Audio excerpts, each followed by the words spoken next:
જેને દિવ્ય સ્તવો વડે સ્તવી રહ્યા સૂર્યાગ્નિ વાદળા,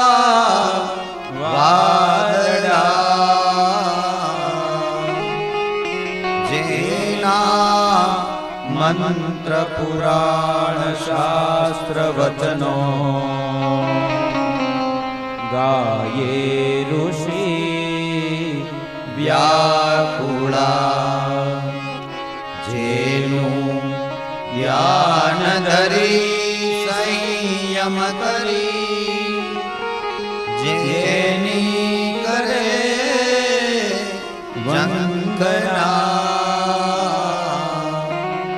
જેનો પારન કોઈ પામી શક્યા તે દેવને વંદના,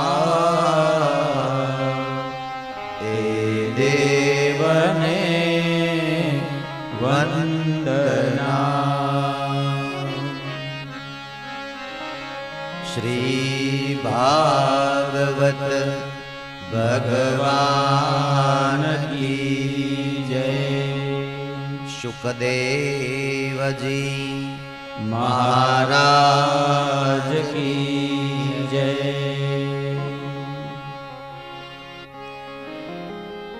આત્મીય પ્રિય શ્રોતાજનો, ગંગાના પવિત્ર કિનારે શુકદેવજી મહારાજ પરીક્ષિત રાજાને આ કથામૃતનું રસપાન કરાવી રહ્યા છે। નૈમિષારણ્યમાં સુત મહાપુરાણી 88,000 ઋષિઓને કથાનું રસપાન કરાવે છે। સનકાદિક મુનિઓ નારદ ઋષિને બદ્રિકાશ્રમ તીર્થમાં આ કથાનું રસપાન કરાવે છે અને વૃંદાવનમાં મૈત્રેય ઋષિ વિદુરજીને આ કથા રસપાન કરાવી રહ્યા છે। સવારની કથા સત્રમાં ભગવાન શ્રી કૃષ્ણ ગોકુળ છોડીને મથુરાની અંદર પધાર્યા। એ કથા પ્રસંગને આપણે માણી રહ્યા। ભગવાને મથુરાની અંદર આવીને ચાણોર મુષ્ટિક જેવા મલ્લનો વધ કર્યો, કુવલિયાપીડ હાથીનો વધ કર્યો અને કંસને ભગવાને માર્યો છે। ભગવાન શ્રી કૃષ્ણએ કંસના વધ કર્યા પછી મથુરાની અંદર સૌથી પહેલું કાર્ય માતા દેવકી અને પિતાજી વસુદેવને કારાવાસમાંથી મુક્ત કરવાનું કર્યું છે। કંસે દેવકી અને વસુદેવજીને કારાવાસમાં બંધનમાં રાખ્યા હતા, એમને ભગવાને છોડાવ્યા છે। માં દેવકીએ ભગવાન કૃષ્ણને ભેટીને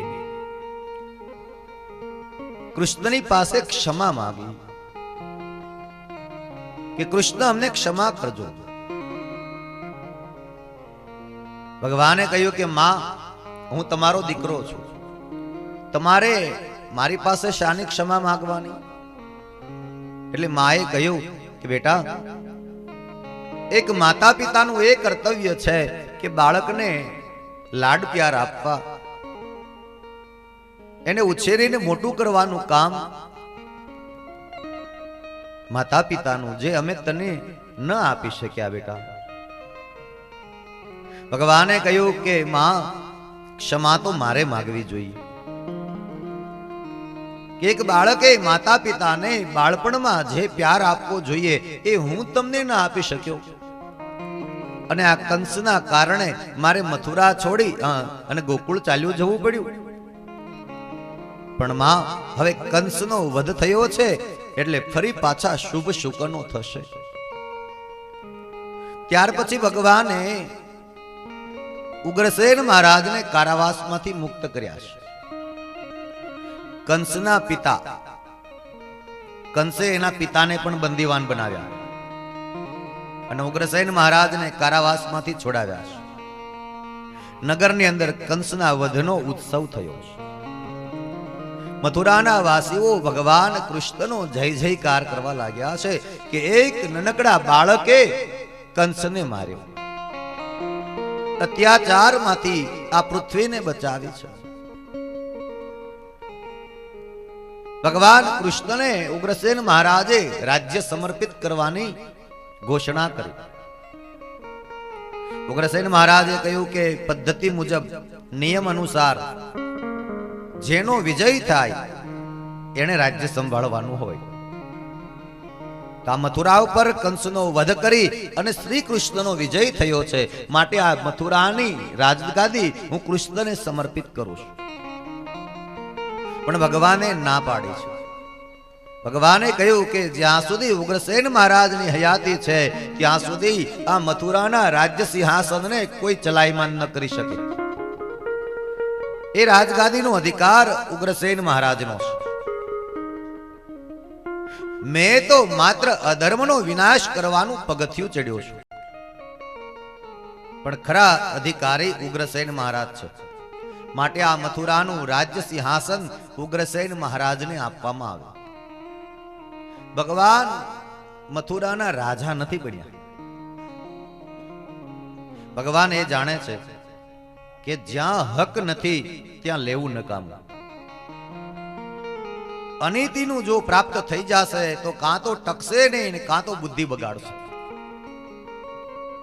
એટલે ઉગ્રસેન મહારાજ એના અધિકારી છે, મારે એનો અધિકાર છીનવીને રાજગાદી ન લેવી જોઈએ. અને રાજગાદી ઉગ્રસેન મહારાજને સમર્પિત કરી છે. માતા દેવકી અને વસુદેવજી ખૂબ જ હર્ષિત થયા છે. ભગવાન કૃષ્ણની સાથે વહાલ ભરી ઘણી ઘણી વાતો કરે છે. નગરની અંદર ચારે બાજુ હવે ઉત્સવ અને આનંદ ઉછરંગ ઉજવાઈ રહ્યા છે. કારણ કે પાપ હળવું થયું. ભગવાને કંસનો વધ કર્યો એટલે સૌના મનમાંથી એક ડર ભાગી ગયો છે. પહેલા મથુરાવાસીઓ ડરના કારણે જીવતા, હવે આનંદથી જીવે છે. માતા દેવકી અને વસુદેવજી ઉગ્રસેન મહારાજને કહ્યું કે અમારું બાળક નાનપણથી જ મથુરા છોડી અને ગોકુળમાં અમારે મૂકી આવવું પડ્યું છે, પણ અમારે જે એમના સંસ્કારો કરવા ઘટે એ અમે કરી શક્યા નથી. એટલે અમારી ઈચ્છા એવી છે કે અમારે કૃષ્ણ અને બલરામને જનોઈ આપવાનો વિધિ કરવો છે. યજ્ઞોપવિત સંસ્કાર જેને કહેવાય, એ જનોઈ આપવાનો અમે વિધિ કરવા ઈચ્છીએ છીએ. તો ઉગ્રસેન મહારાજ આપ આજ્ઞા કરો તો અમે તૈયારી કરીએ. ભગવાન કૃષ્ણ અને બલરામજીને જનોઈ આપવાનો વિધિ કરવાનું નક્કી થયું છે. બંને ભાઈઓને યજ્ઞોપવિત સંસ્કાર કર્યા પછી જનોઈ આપે એટલે બાળકને ભણવા માટે ગુરુદેવ સાથે લઈ જાય. અહીંયા પણ ભગવાન કૃષ્ણની ઈચ્છા હતી કે મારે પણ પાઠશાળાએ ભણવા માટે જવું છે. એટલે ભગવાન અવંતિકા નગરીમાં સાંદીપની ઋષિના આશ્રમમાં ભણવા માટે ગયા છે, જેને આપણે ઉજ્જૈન નગરી કહીએ છીએ. તે ભગવાન ત્યાં ભણ્યા છે. ઉજ્જૈન નગરીમાં સાંદીપની ઋષિના આશ્રમે ભગવાનને કૃષ્ણ બલરામને ભણવા મોકલ્યા. ભગવાન વધારે સમય ત્યાં રહ્યા નથી. ભગવાનને ત્યાં જવાની કઈ જરૂર પણ નહોતી, છતાં ભગવાન ગયા છે. કઈ ભગવાન પોતે જ જ્ઞાનનું રૂપ હોય અને એને કઈ ભણવા જવાની શું જરૂર હોય? એ પોતે જ વિદ્યા, પોતે જ જ્ઞાન, તો એને ભણવા શું કામ જવું પડ્યું? તો કે મને ને તમને ભગવાન એમ કહેવા માંગે કે જ્યાં સુધી તમને સદગુરુ ન મળે ત્યાં સુધી જીવન અધૂરું ગણાય. ભગવાને પણ ગુરુ ધારણ કરવા પડ્યા. ભગવાને પણ ભણવા માટે ગુરુદેવની પાસે જવું પડ્યું. એટલે ભગવાનની પાસે ક્યાં કઈ જ્ઞાન ઓછું હતું. જે આખા સમસ્ત જગતનું પોતે જ જ્ઞાન છે, એને પાઠશાળાએ શું કામ જવું પડે? તો કે મને તમને એ સમજાવવા માંગે કે જ્ઞાન લેવા તમારે સામે ચાલીને ત્યાં જવું પડશે. કોઈ જ્ઞાન આપવા તમને તમારી પાસે સામે ચાલીને નહીં આવે. આજના સમયમાં તમે જુઓ તો વિદ્યાર્થીને ભણાવવા માટે શિક્ષક ઘરે આવવા લાગ્યા. વિદ્યાર્થીને બે પગ લઈને શિક્ષકની પાસે પણ જવું નથી. અને ભગવાન ત્યાં ગયા છે અને ગુરુજીની પાસે એવી એક નિષ્ઠાથી સેવા ભાવથી જ્ઞાન પ્રાપ્ત કર્યું છે. એટલે જ ભગવાન વધારે સમય ત્યાં રોકાયા નથી, માત્ર 64 દિવસ રહ્યા છે. ગુરુદેવના આશ્રમમાં 64 દિવસ, અને 64 દિવસમાં ભગવાને 64 કળાઓ પ્રાપ્ત કરી છે. આજનો વિદ્યાર્થી 1 વર્ષ 360 દિવસ, 1 વર્ષમાં 7 વિષયમાં પાસ થવું હોય તો પણ તકલીફ વાળું છે. એક વિદ્યાર્થીને 7 વિષયમાં પાસ થવા 1 વર્ષનો સમય પણ ઓછો પડે, એમાંય 6 વિષયમાં નાપાસ ગણા થાય છે. 1 વર્ષના સમયમાં પણ વિદ્યાર્થી આજે પારંગત થઈ શકતો નથી. એના બદલે ભગવાન જુઓ 64 દિવસમાં પારંગત થઈ ગયા. 64 પ્રકારની કળાઓ પ્રાપ્ત કરી. એનું એક કારણ એ પણ છે કે ગુરુની નિષ્ઠાપૂર્વક સેવા કરવાનો સંકલ્પ છે.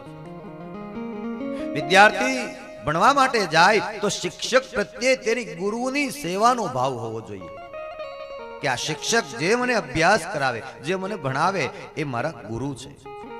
મારે એની નિષ્ઠાપૂર્વક એને આદર કરવો જોઈએ, આદર કરી એની સેવા કરવી જોઈએ, એની આજ્ઞાનું પાલન કરવું જોઈએ.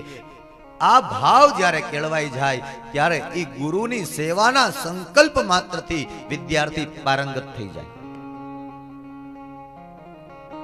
પણ આજનો સમય બદલાઈ ગયો. શિક્ષક માવો મગાવે ને વિદ્યાર્થી લેવા જાય, એવું પણ જોયું છે. શિક્ષક સિગારેટ મગાવે એને પીવે, વિદ્યાર્થી લેવા જાય. ઘણી જગ્યાએ, બધી જગ્યાએ એવું નથી, પણ ક્યાંક ક્યાંક એવું પણ જોયું છે. જ્યાં નિષ્ઠા ચૂકાય છે, જ્યાં વિદ્યાનો આદર થતો નથી, ત્યાં વિદ્યા પ્રાપ્ત થતી નથી. 64 દિવસની 64 કળાઓ જ્યારે ભગવાનની પૂર્ણ થઈ ગઈ ત્યારે ગુરુદેવે ભગવાનને કહ્યું કે કૃષ્ણ, હવે તમારી વિદ્યાઓ, કળાઓ બધી જ પૂર્ણ થઈ છે. એટલે ભગવાને કહ્યું કે તો પછી ગુરુદેવ, તમારો અધિકાર બને કે ગુરુદક્ષિણા માગવી જોઈએ. તમે ગુરુદક્ષિણા માગો, હું તમને આપું. શું માગો છો? ગુરુદેવે કહ્યું કે કૃષ્ણ, મારે કાંઈ નથી જોઈતું. ભગવાને કહ્યું કે કંઈક માગો.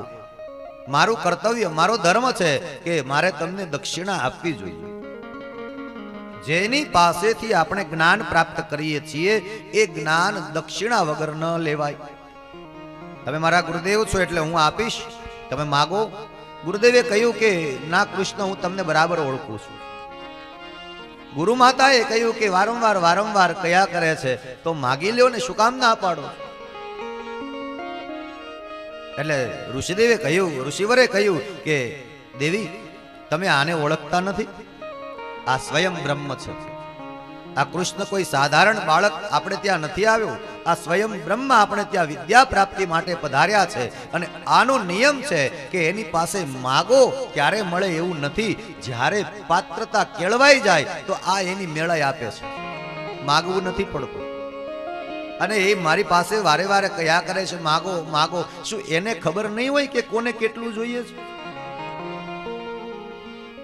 એટલે ગુરુ માતાએ કીધું કે નાથ, તમારે કઈ ન જોઈતું હોય તો કઈ નહીં, હું માગું. ભગવાન કૃષ્ણએ કહ્યું કે માં, તમે માગો. એટલે ગુરુ માતાએ માગ્યું કે કૃષ્ણ, અમારો એક પુત્ર સમુદ્રમાં પડીને મૃત્યુ પામ્યો છે, આપ એને પાછો લઈ આવી આપો. ભગવાન કૃષ્ણ અને બલરામ બંને ભાઈઓ માને પ્રણામ કર્યા, ગુરુદેવને પ્રણામ કર્યા અને ગુરુપુત્રને લેવા માટે સમુદ્રની અંદર કૂદી પડ્યા છે. ખૂબ શોધખોળ કરી પણ ક્યાંય ગુરુપુત્ર મળ્યો નથી. ભગવાનને એમ થયું કે આખા સમુદ્રમાં ક્યાંય ગુરુપુત્ર મળ્યો નહીં. એટલે ભગવાન સમુદ્રમાંથી બહાર આવતા હતા ત્યાં દાઉ ભૈયાએ કહ્યું કે કનૈયા આ સમુદ્રમાં એક શંખના રૂપે પાંચજન્ય રાક્ષસ રહે છે. કદાચ ગુરુદેવનો પુત્ર એ લઈ ગયો હોય એટલે ભગવાન એ પંચજન્ય રાક્ષસની પાસે આવે છે અને ભગવાને એ પાંચજન્ય રાક્ષસના ઉપર તલવારથી પ્રહાર કર્યો અને ભગવાને એને ઊભો ચીર્યો છે. એના પેટમાં ભગવાને તપાસ કરી પણ ક્યાંય ગુરુદેવનો પુત્ર મળ્યો નહીં. એટલે ભગવાન ત્યાંથી ચાલતા થયા તો પેલો પાંચજન્ય રાક્ષસ બોલ્યો, પ્રભુ મેં તો ગુરુદેવનો પુત્ર લીધો નથી, હું તો નિર્દોષ છું, તો મને શું કામ માર્યો? ભગવાનને એમ થયું કે વાત તો સાચી છે, આ નિર્દોષને ખોટો દંડ ન કરાય. એટલે ભગવાને કહ્યું કે શંખના રૂપે તું આ સમુદ્રમાં રહેતો હતો, આવ હું તને મારા હાથમાં ધારણ કરી લઉં. અને ભગવાને શંખના રૂપે પોતાના હાથમાં ગુરુદેવનો પુત્ર પેલું પાંચજન્ય રાક્ષસ ધારણ કર્યું અને એ જ શંખ લઈ અને યમલોકમાં ગયા ભગવાન. અને યમરાજના દરવાજે જઈ શંખનાદ કર્યો અને યમરાજે દરવાજા ખોલાવ્યા. તપાસ કરો કોણ આવ્યું? યમદૂતોએ કહ્યું કે સ્વયં બ્રહ્મ પધાર્યા છે, કૃષ્ણ પધાર્યા છે. યમરાજ સામે આવી અને ભગવાનનું સ્વાગત કર્યું છે. પધારો શ્રી કૃષ્ણ, કેમ આવવાનું થયું? ભગવાને કહ્યું કે ગુરુદેવનો પુત્ર યમલોકમાં હોય તો અમને પાછો આપો, અમારે ગુરુ દક્ષિણામાં ગુરુ માતાને આપવો છે. અને યમરાજાએ ગુરુદેવનો પુત્ર લઈ અને ભગવાન કૃષ્ણને પાછો આપ્યો અને એ લઈ અને ભગવાન પાછા આશ્રમે આવ્યા. ગુરુ માતાને આપ્યો કે આપનો આ ગુરુપુત્ર અમે ગુરુ દક્ષિણામાં આપીએ છીએ, સ્વીકારો. ગુરુદેવને કહ્યું કે ગુરુદેવ તમે તો કંઈક માગો, આ તો અમારી માતાએ માગ્યું છે, પણ તમે કંઈક માગો. એટલે ગુરુદેવે કહ્યું કે કૃષ્ણ આપવું છે તો એક વચન આપી દો. મેં તમને જે જ્ઞાન આપ્યું છે તે પાત્રતા જોઈને આપ્યું છે. આપણું શાસ્ત્ર એમ કહે છે કે તમને કોઈ શિષ્ય મળે અને એમાં જો મૂર્ખતા દેખાય તો એવા મૂર્ખ શિષ્યને જ્ઞાન ન આપવું, પહેલા એનામાં બુદ્ધિ આવે એવું કરવું. આપણે ત્યાં ચાણક્યએ પણ બહુ સારી વાત લખી છે. મૂર્ખ શિષ્યોપદેશેન મૂર્ખ શિષ્યોપદેશેન દુષ્ટ સ્ત્રી ભરણેન ચ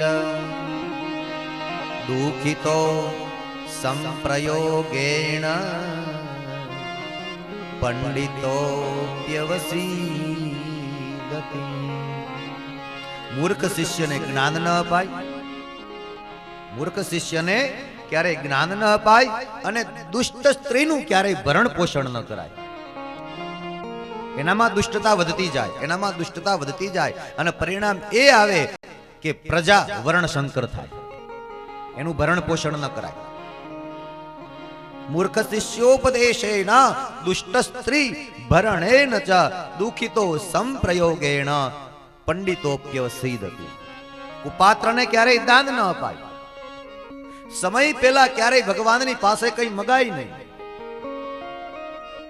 પાત્રતા વગર ઊંચા આસને બેસવાનો વિચાર સુદ્ધા કરાય નહીં. જ્યાં સુધી આપણામાં યોગ્યતા બની જાય, પાત્રતા બની જાય, ત્યાં સુધી ઊંચા આસને બેસવાનો વિચાર સુદ્ધા પણ આપણી ક્ષમતા કરતા વધારે વિચાર કરવા એ પણ દોષ છે. ક્ષમતા કરતા વધારે મોટા વિચારો કરવા. આપણી ક્ષમતા સાયકલ લેવાની હોય તો સાયકલ જ ચલાવાય, આપણી ક્ષમતા ગાડી લેવાની હોય તો ગાડી જ ચલાવાય, અને આપણી ક્ષમતા મોટર ગાડી લેવાની હોય તો મોટર ગાડી જ ચલાવાય. જેવી ક્ષમતા હોય એ પ્રમાણેના વિચારો કરાય. બાકી આપણી ક્ષમતા સાયકલ ચલાવવાની હોય અને લોન લઈને મોટર ગાડીઓ લઈ લઈએ, પછી લોન તો મળી જાય પણ ભરશું કેમ એ ખબર હોવી જોઈએ, નહીતર મોટી તકલીફો થાય. એટલે ક્ષમતા કરતા વધારે પડતા ઊંચા વિચારો કરવા એ પણ દોષ છે. માટે કૃષ્ણ, મેં આપને જે જ્ઞાન આપ્યું છે તે યોગ્યતા જોઈને, પાત્રતા જોઈને આપ્યું છે. તો મને વચન આપો કે જ્યારે તમે કોઈનામાં યોગ્યતા જોશો ત્યારે તમે એને એ જ્ઞાન આપી દેશો. ભલે ગુરુદેવ આપને વચન આપું છું, જ્યારે જેનામાં મને પાત્રતા દેખાશે ત્યારે આ જ્ઞાન હું આપ્યા કરીશ. અને ભગવાને ગુરુદેવને વચન આપ્યું હતું એટલે ભગવાને પોતાની 89 વર્ષની ઉંમર થઈ ત્યાં સુધી રાહ જોઈ છે કે કોનામાં પાત્રતા આવે, કોનામાં પાત્રતા આવે. અને જ્યારે કુરુક્ષેત્રના યુદ્ધ મેદાનની અંદર અર્જુનની અંદર પાત્રતા ભગવાને જોઈ એટલે 700 શ્લોકની ગીતાનું જ્ઞાન ભગવાન શ્રી કૃષ્ણએ અર્જુનને આપ્યું છે. એ વખતે ભગવાનની 89 વર્ષની ઉંમર છે. કુરુક્ષેત્રનું યુદ્ધનું મેદાન છે અને યુદ્ધના પહેલા જ દિવસે, જે દિવસે અર્જુને એમ કહ્યું કે પ્રભુ તમે કહો છો કે આ સામે પક્ષ ઉભો એ યુદ્ધ કરવા માટે આવ્યો છે અને તું બાણ ચલાવ, પણ હું આમાં ક્યાં બાણ ચલાવું?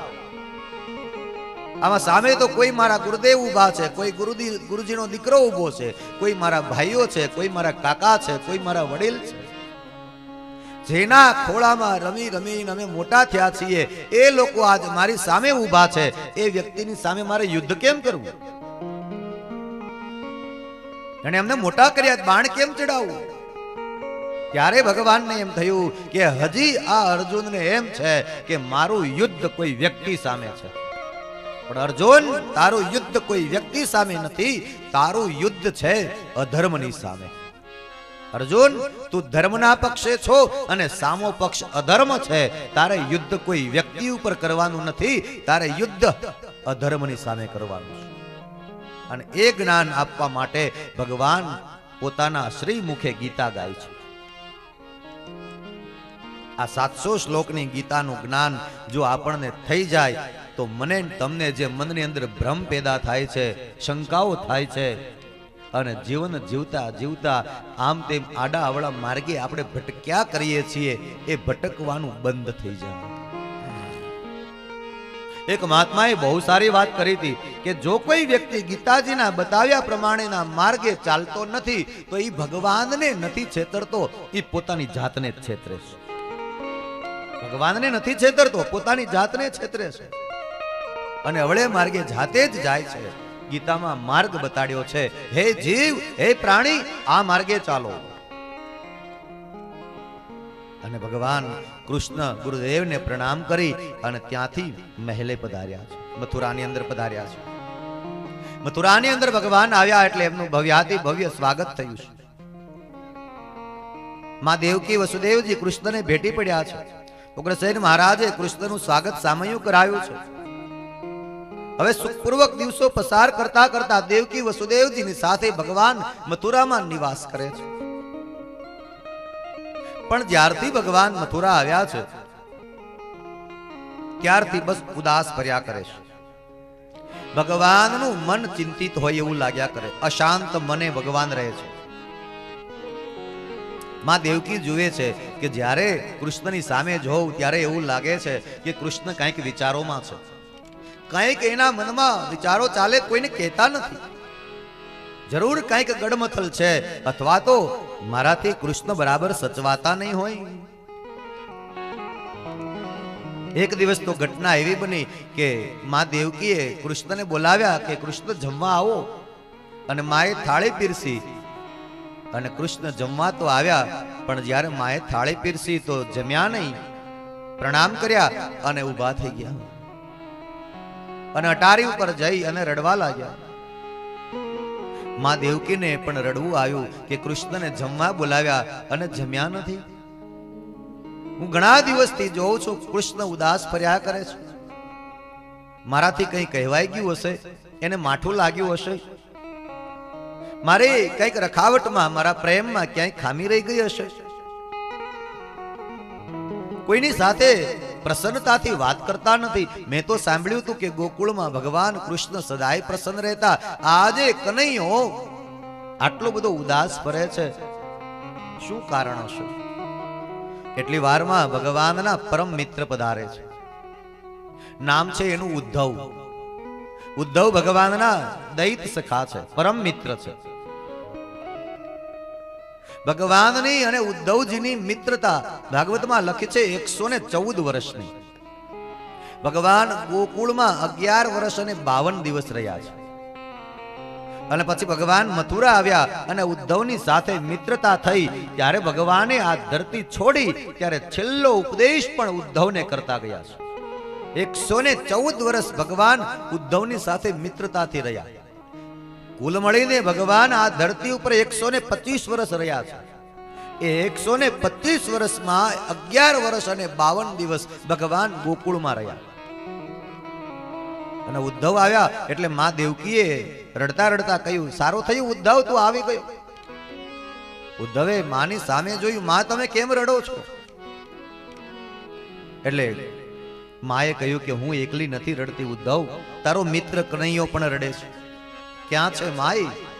બોલે અટારી ઉપર ઊભો છે, જરા તપાસ તો કર, જરા જોતો ખરા. તું તો એનો મિત્ર છો ને, તારાથી તો ક્યારેય કનૈયો કોઈ વાત છુપાવતો નથી ને. આજ તો ઉદ્ધવ હદ થઈ ગઈ. હું ઘણા દિવસથી જોઉં છું કનૈયો ઉદાસ છે, કનૈયો ઉદાસ, હું કઈ કહેતી નથી, પણ આજ તો મારાથી સહન ન થયું ઉદ્ધવ. મેં થાળી પીરસીને તો કૃષ્ણ જમ્યાય નહીં. પ્રણામ કરીને ઊભા થઈને જતા રહ્યા. જરા એને જઈને કહે ને, મારાથી કઈ કહેવાઈ ગયું છે, મારાથી એને કઈ બોલાયું ને એને ખોટું લાગ્યું, માઠું લાગ્યું છે. ઉદ્ધવજી આવે છે અટારી ઉપર. ભગવાન કૃષ્ણ રડતા હતા, થાંભલીને ટેકે માથું ટેકવ્યું છે, આંખમાંથી અશ્રુની ધારા વહેતી હતી. અને ઉદ્ધવે આવી ખભા ઉપર હાથ મૂક્યો. કનૈયા કેમ રડો છો? સામે જોયું ઉદ્ધવ, સારું થયું તું આવી ગયો મિત્ર. ભેટી પડ્યા ભગવાન ઉદ્ધવને. માં પણ રડે છે કૃષ્ણ. શું વાત છે? માએ મને પૂછ્યું કે કનૈયો ઘણા દિવસથી ઉદાસ છે, કઈ તકલીફ છે? આજ તો માએ થાળી પીરસી અને કૃષ્ણ તમે જમ્યા નથી. માથી કઈ કહેવાયું છે? માએ પૂછાવ્યું છે. એટલે કનૈયાએ કહ્યું કે નહીં નહીં ઉદ્ધવ, દેવકી તો મારી માં છે અને મને ઠપકો આપવાનો એનો અધિકાર છે. કદાચ હું કઈ ભૂલ કરું, મારી ભૂલ થાય તો માં મને ઠપકો જ આપે એવું નહીં, માં મને મારી પણ શકે. માં છે અને માનો દીકરા પ્રત્યે બધો અધિકાર હોય. મારે માના કોઈ શબ્દથી ખોટું લગાડવાનું હોય જ નહીં. તો પછી કૃષ્ણ મને કહો તો આજે જમવા કેમ બેઠા નહીં? માએ થાળી પીરસી રાખી અને તમે ઊભા થઈ ગયા. કૃષ્ણએ રડતા રડતા ઉદ્ધવનો હાથ પકડ્યો અને કહ્યું કે ઉદ્ધવ, માં દેવકીને મારાથી કહી શકાતું નથી, પણ તું મારો મિત્ર છો ને, એટલે મારા વતી તું માને કહી દે ને કે આજ પછી ક્યારેય મારી થાળીમાં માખણ પીરસે નહીં. હું માખણ જોઉં છું અને મને જશોદા મૈયાની યાદ આવે છે. હું માખણ જોઉં છું, મને ગોકુળની યાદ આવે છે. મને માખણ જોઉં ને ગાયોની યાદ આવે, ગોપીઓની યાદ આવે છે. ઉદ્ધવ જ્ઞાની માણસ છે, બહુ જ્ઞાની માણસ છે. એટલે ઉદ્ધવે કહ્યું કે કૃષ્ણ, એને વિસારે તો પાડવા પડશે, પણ છતાંય તમને બહુ યાદ આવતી હોય તો એકવાર ગોકુળ જઈ આવો ને. તમારી ગોપીઓ, ગોવાળિયાઓ, ગાયો અને માને મળી આવો ને. કનૈયાએ કહ્યું કે ઉદ્ધવ, એ વિચાર પણ મેં કરી જોયો, પણ વળી યાદ આવ્યું કે હવે હું ત્યાં જાઉં તો વળી પાછી ગોકુળ વાસીઓ મને અહીંયા આવવા ન દે, એટલે મારે ત્યાં નથી જવું ઉદ્ધવ. ઉદ્ધવના મનની અંદર થોડાક અહંકારના અંકુરો ફૂટ્યા છે. ઉદ્ધવને એમ થયું કે ક્યાં આ કૃષ્ણ અને ક્યાં એ ગામડાની ગમાર ગોપીઓ? એને શું ખબર હોય કે કૃષ્ણનો પ્રેમ શું છે અને પ્રેમની પરિભાષા એ શું જાણે? પ્રેમની પરિભાષા શું છે એ જાણવું હોય તો જ્ઞાનીઓની પાસે જ્ઞાન લેવું પડે. અને એ ગામડાની ગોપીઓને શું ખબર પડે પ્રેમ શું કહેવાય?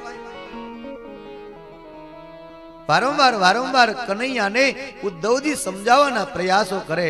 ઉદ્ધવજીને ભગવાને કહ્યું કે ઉદ્ધવ, આ મથુરાની અંદર મને કોઈ તકલીફ નથી. સોનાના કાંગરાઓથી જડેલો આ મહેલ, તમામ પ્રકારે સંપત્તિ અહીંયા રમતી છે, પણ મને ગોકુળની જેવી ગોપીઓ, ગાયો, ગોકુળની ગાયોનું માખણ અને માં જશોદાનો એ ટહુકારો મને વારે વારે યાદ આવ્યા કરે છે ને, એટલે ઉદ્ધવ હું ઉદાસ થઈ જાઉં છું. ગોકુળ યાદ બહુ આવે કાનુડાને, ગોકુળ યાદ બહુ આવે, ગોકુળ યાદ બહુ આવે કનૈયાને, ગોકુળ યાદ બહુ આવે, ગોકુળ યાદ બહુ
મહેલોમાં સુનું સુનું લાગે મથુરાના મહેલોમાં સુનું સુનું લાગે રાધાજીની યાદ એને કાંટા જેવી લાગે રાધાજીની યાદ એને કાંટા જેવી લાગે મથુરાના મહેલોમાં સુનું સુનું લાગે મથુરાના મહેલોમાં સુનું સુનું લાગે રાધાજીની યાદ એને કાંટા જેવી લાગે રાધાજીની યાદ એને કાંટા જેવી લાગે દિવસ ને રાત રોવે રાવે રે કાનુડાને ગોકુળ યાદ બહુ આવે દિવસ ને રાત રોવરાવે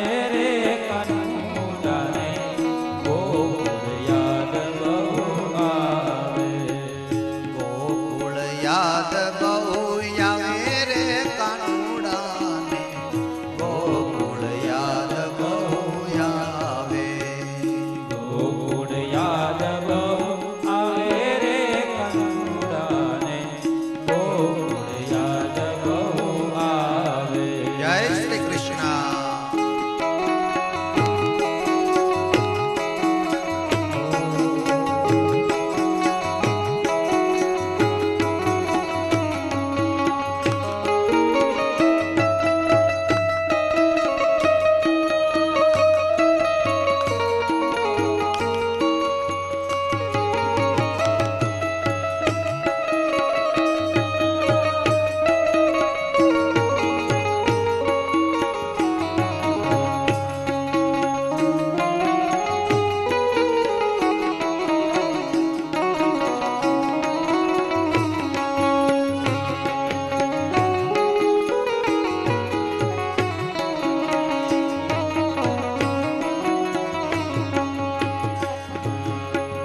બત્રીસ ભાતના ભોજન નથી ભાવતા બત્રીસ ભાતના ભોજન નથી ભાવતા માખણ મિશ્રી બહુ યાદ મને આવતા માખણ મિશ્રી બહુ યાદ મને આવતા બત્રીસ ભાતના ભોજન નથી ભાવતા બત્રીસ ભાતના ભોજન નથી ભાવતા માખણ મિશ્રી મને યાદ બહુ આવતા માખણ મિશ્રી મને યાદ બહુ આવતા કાસાની થાળ યાદ આવે રે કનૈયાને ગોકુળ યાદ બહુ આવે આસાની થાળી યાદ આવે રે કાનુડાને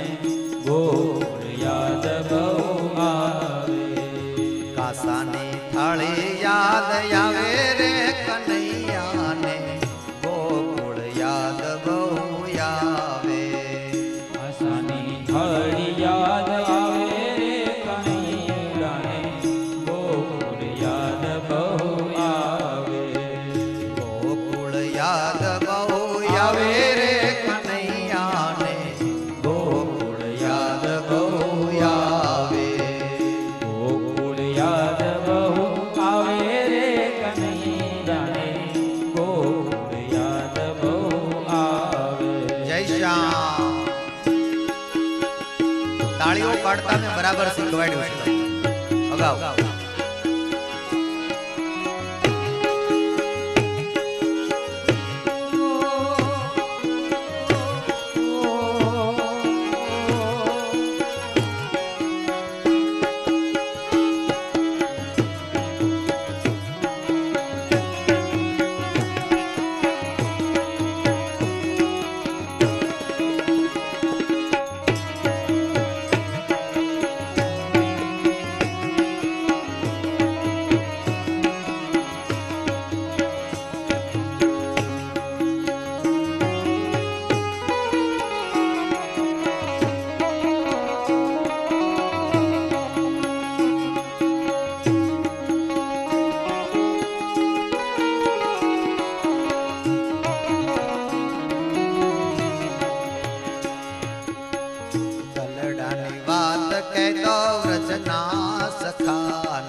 રાખતો વાલી રાધાને હૃદયમાં રાખતો વાલી રાધાને દલડાની વાત કહેતો વ્રજના સખાને દલડાની વાત કહેતો વ્રજના સખાને હૃદયમાં વાત રાખતો વાલી રાધાને હૃદયમાં રાખતો વાલી રાધાને મનને કોણ સમજાવે રે કનૈયાને ગોકુળ યાદ બહુ આવે મનને કોણ સમજાવે રે કનૈયાને ગોકુળ યાદ બહુ આવે મનને કોણ સમજાવે રે કનૈયાને ગોકુળ યાદ બહુ આવે મનને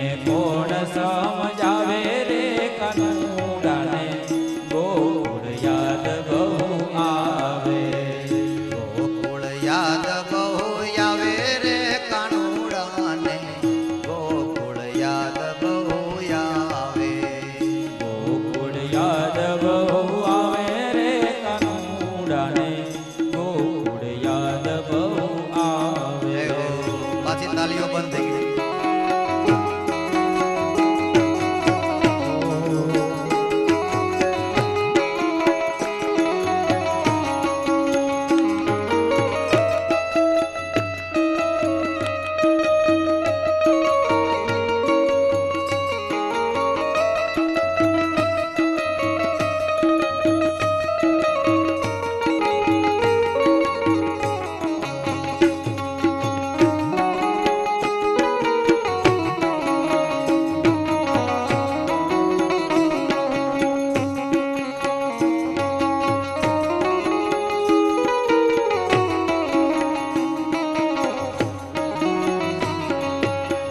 સ્નેહી કે મથુરામાં સુન મુન શામળિયો સ્નેહી કે મથુરામાં સુન મુન સાંભળ્યો ગોકુળને યાદ કરી રોવે કાનુડો ગોકુળને યાદ કરી રોવે કાનુડો સ્નેહી કે મથુરામાં સુન મુન શામળિયો સ્નેહી કે મથુરામાં સુન મુન સાંભળ્યો ગોકુળ યાદ કરી રોવે કાનુડો ગોકુળ યાદ કરી રોવે કાનુડો આપણે પાણી પડાવે રે કનૈયાને ગોકુળ યાદ બહુ આવે આપણે પાણી પડાવે રે કાનુડાને ગોકુળ યાદ બહુ આવે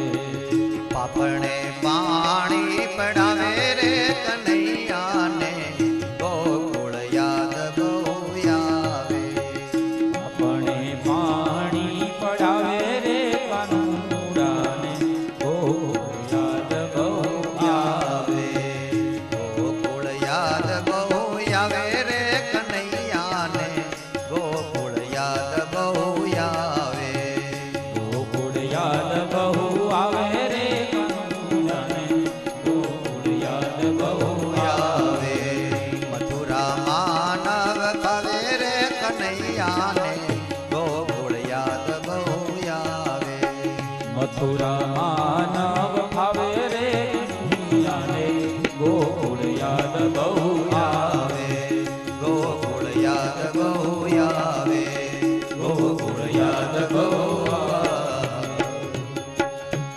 ઉદ્ધવજી વારંવાર કનૈયાને સમજાવે કનૈયાએ કહ્યું ઉદ્ધવ એક કામ કરો ને તમે મારા પરમ મિત્ર છો અને આપ જ ગોકુળ જાઓ અને ગોકુળ વાસીઓના કુશળ મારી પાસે સમાચાર લઈ આવો ને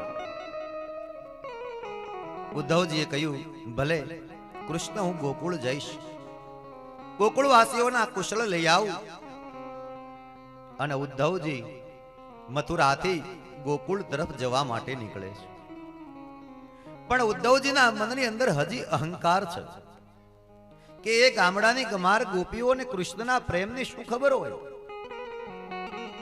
પ્રેમને જાણવા માટે જ્ઞાન જોઈએ અને એ ગામડાની લોકોમાં ક્યાં જ્ઞાન છે? અહંકાર થયો છે. ભગવાન કૃષ્ણ જાણી ગયા છે એટલે જાણી જોઈને ઉદ્ધવને ગોકુળ મોકલ્યા છે. મનોમન અહંકારના વિચારો કરતા કરતા ઉદ્ધવજી ગોકુળને આંગણે પહોંચ્યા છે. અને જેવા ગોકુળની અંદર એમણે પ્રવેશ કર્યો અને ચારે બાજુ નજર કરી,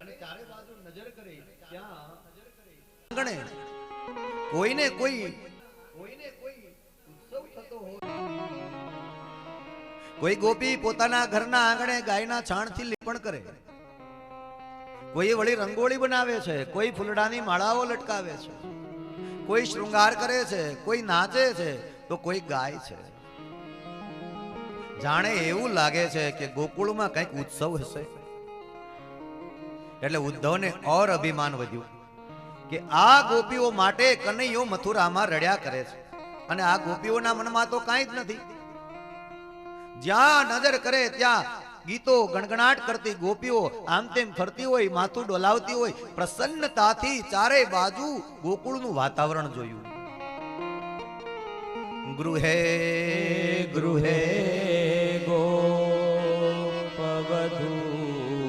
કદંબા સર્વે મિલિત્વા સમવાપ્ય યોગમ પુણ્યાનિ નામા નિપઠન્તિ નિત્યમ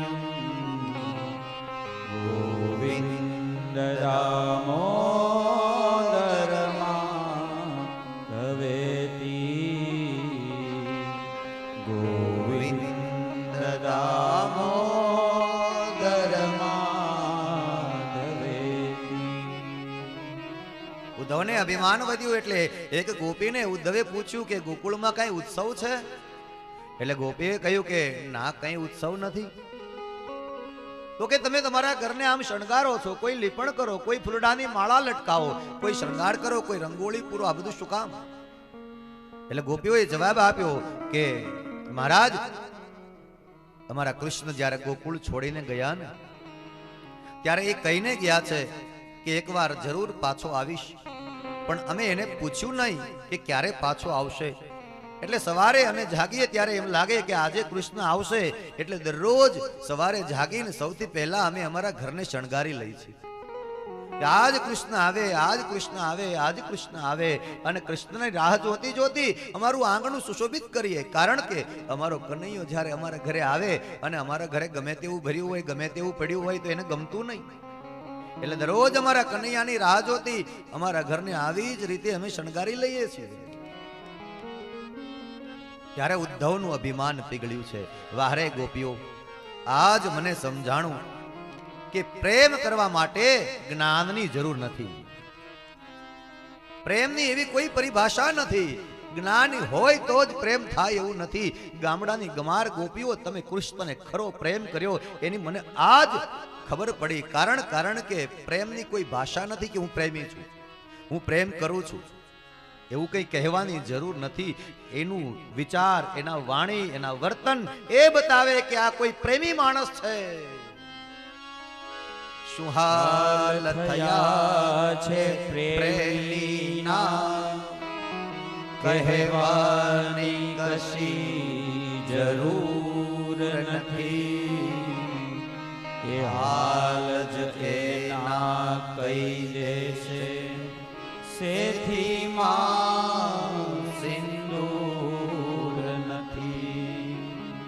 હાલ જ એના કહી દેશે, સેથી માં સિંદૂર નથી. ઉદ્ધવને ખબર પડી ગઈ કે આ પ્રેમી ગોપીઓ પ્રેમી છે.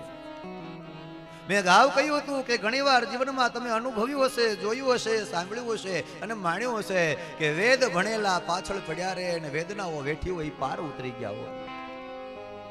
આપણા ભક્તો થયા, ગોરા કુંભારે કોઈ દિવસ પાઠશાળા નહોતી કરી, સેનાનાએ ક્યારેય પાઠશાળાએ વેદ નથી ભણ્યો, નરસૈયાએ કોઈ દી વેદ ભણવા પાઠશાળા નથી કરી, પણ છતાં એણે કૃષ્ણને પ્રેમ કર્યો છે. અને એ પ્રેમ કરી કરી એને ભવસાગર તરી ગયા અને જે જ્ઞાનના અહંકારને દરિયામાં ડૂબ્યા કર્યા એને ક્યારેય ભવસાગર તર્યો નહીં. એ દરિયામાં આમ તેમ ભટક્યા કર્યા. જેને જ્ઞાનનું અહંકાર થાય અને જેને પ્રેમની ખબર ન પડે, આપણે ત્યાં ગોસાઈજીનો એક બહુ સુંદર દાખલો છે.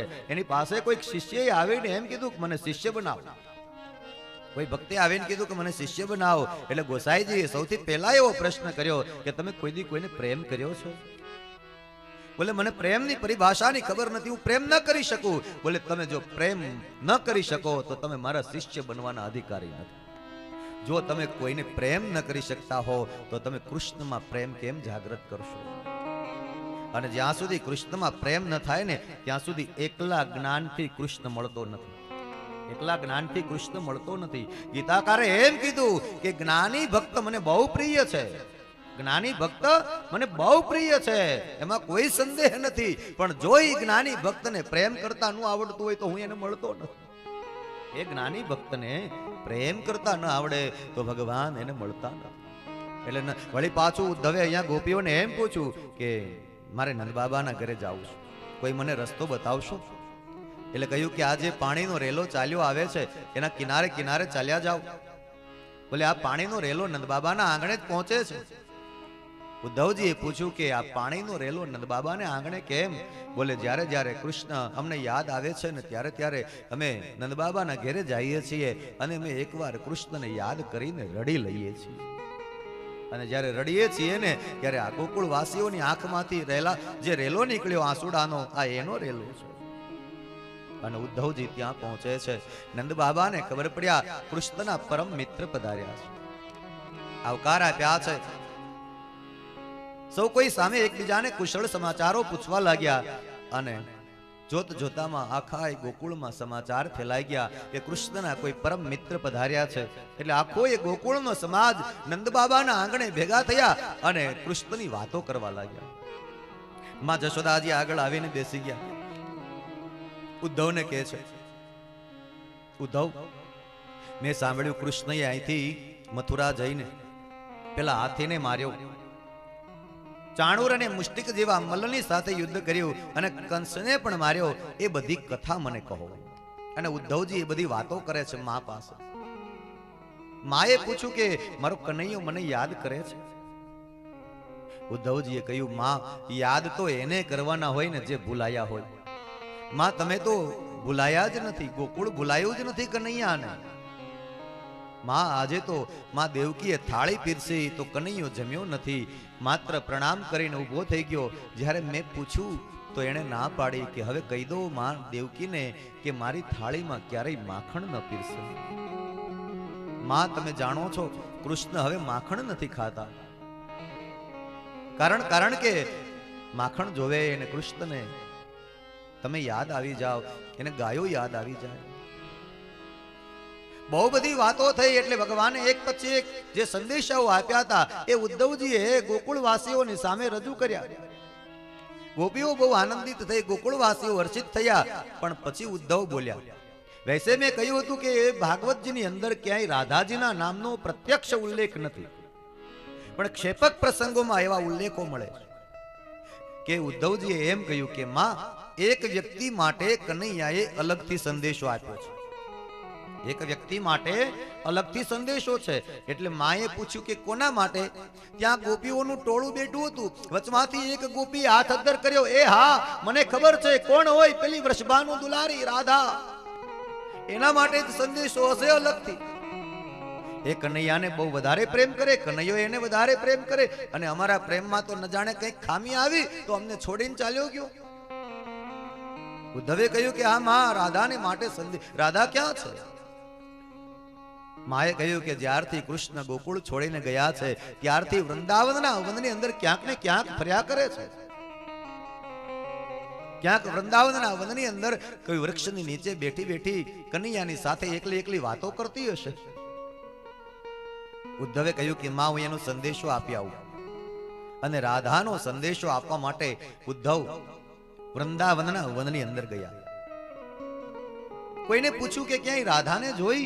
એટલે કહ્યું કે એક વૃક્ષની નીચે બેઠી છે. ઉદ્ધવ ત્યાં ગયા અને થોડા દૂર ઉભા રહીને કહ્યું કે રાધા. રાધાએ નીચું મુખ રાખીને જવાબ આપ્યો, હા, હું ઉદ્ધવ કૃષ્ણનો મિત્ર આવ્યો છું. એટલે મંદ મંદ મલકાતા મલકાતા રાધાએ કહ્યું કે તો શું થયું? ઉદ્ધવજીને આશ્ચર્ય થયું કે હું કૃષ્ણનો મિત્ર છું અને ગોકુળમાં સંદેશો લઈને આવ્યો છું. એ સમાચાર ગોકુળવાસીઓને મળ્યા. ત્યાં તો ગોકુળવાસીઓ સંદેશો સાંભળવા માટે ઘેલા બન્યા હતા અને આ રાધા માટે અલગથી સંદેશો આવ્યો છે. છતાંય રાધાને તો કાંઈ જ નથી. એ તો નીચું મુખ રાખીને કહે છે તો શું થયું? કૃષ્ણનો મિત્ર છો તો. એટલે કહ્યું કે કનૈયાનો સંદેશો લાવ્યો છું. એટલે રાધાજી ખડખડાટ હસવા લાગ્યા. કોનો સંદેશો? કૃષ્ણનો. ક્યાંથી? મથુરાથી. રાધાજી વધારે હસવા લાગ્યા. એટલે ઉદ્ધવે કીધું કે કેમ તમે હસો છો?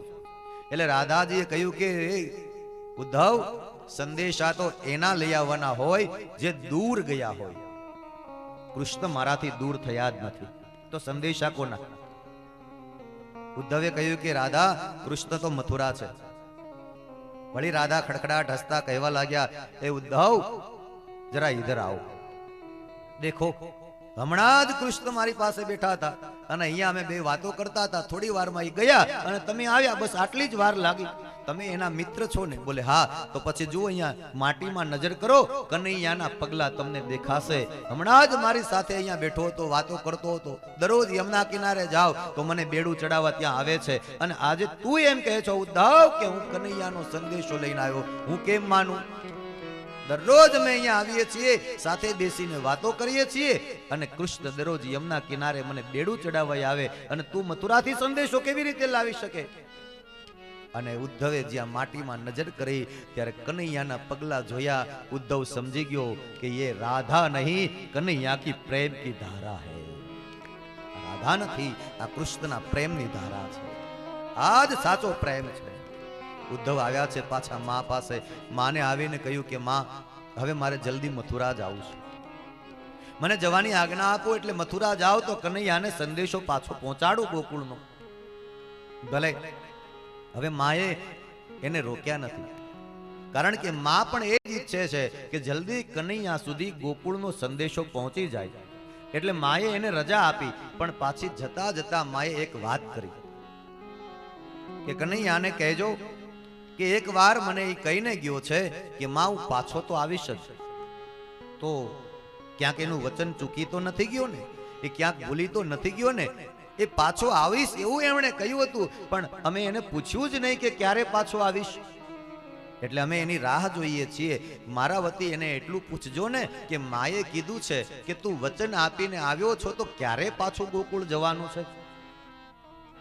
આટલું કહી અને માએ ઉદ્ધવને વિદાય આપી. અને ભગવાન કૃષ્ણની પાસે જવા માટે ઉદ્ધવજી મથુરા તરફ પ્રયાણ કરતા હતા. યમુનાને કિનારે જ્યાં પહોંચ્યા ત્યાં ગોકુળની ગોપીઓ પાછળ આવી અને ઉદ્ધવને ઘેરી લીધા છે. ઉભા રહો, ઉભા રહો, ઉદ્ધવ ક્યાં જાઓ છો? ઉદ્ધવે પૂછ્યું, શું કામ હતું? આમ અચાનક અમને છોડીને ચાલ્યા જાઓ છો? તમે પણ અમારા કૃષ્ણ જેવા જ છો. એટલે વળી બીજી ગોપી બોલી કે એના જેવા જ હોય ને, એના મિત્ર છે. ગોપીઓએ આમ ઉદ્ધવને થોડોક મીઠો ઠપકો પણ આપ્યો છે. અને જ્યાં ગોપીઓનો અને ઉદ્ધવનો સંવાદ ચાલતો હતો ત્યાં અચાનક ગોપીઓના વૃંદની સામે એક ભમરો ઉડતો ઉડતો આવ્યો અને ગણગણાટ કરવા લાગ્યો. અને ભમરાને સંબોધીને ગોપીઓ કહેવા લાગી. ભાગવતમાં એને ભ્રમર ગીત નામ આપ્યું છે.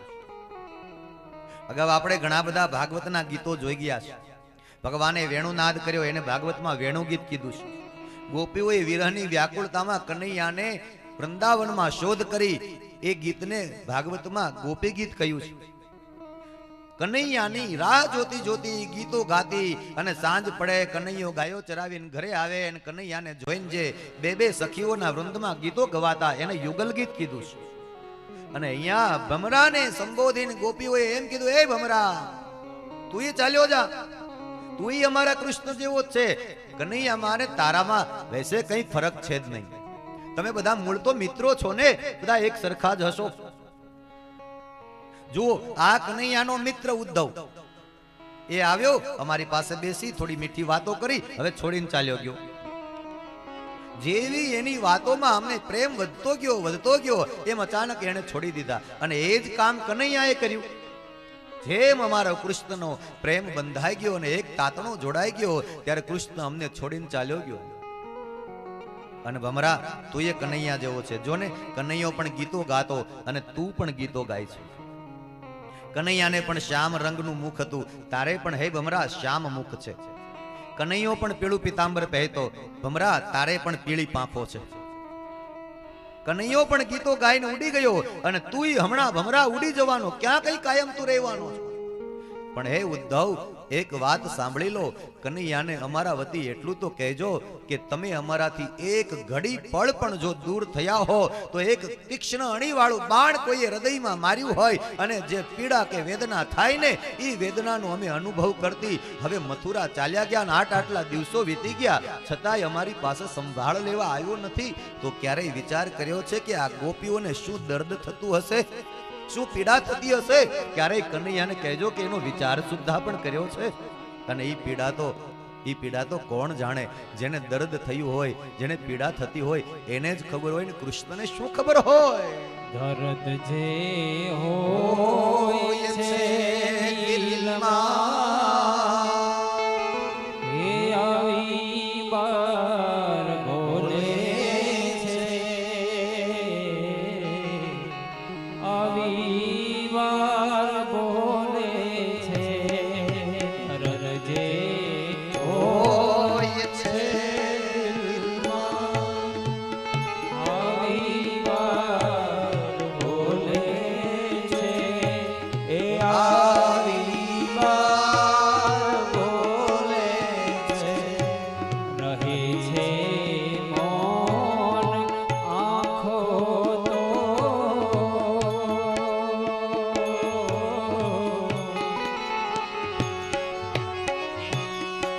રહે છે મૌન આંખો તો, અશ્રુધાર બોલે છે, અશ્રુધાર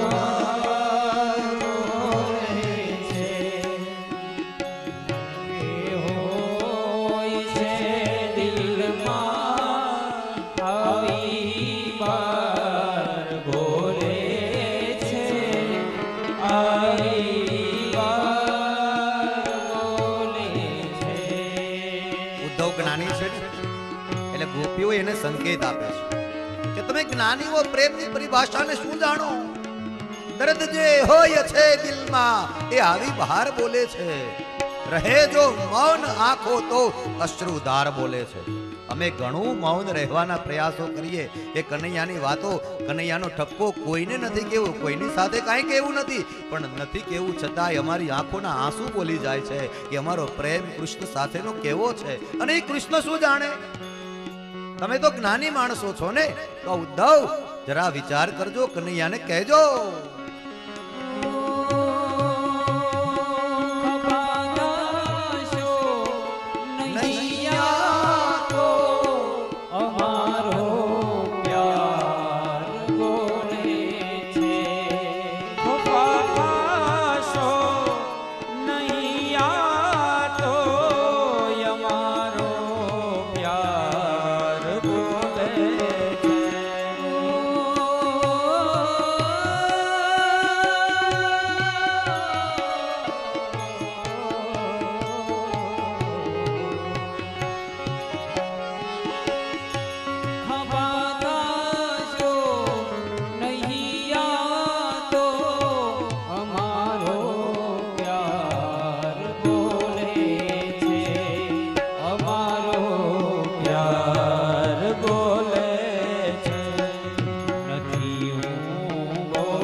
બધા અણસાર બોલે છે.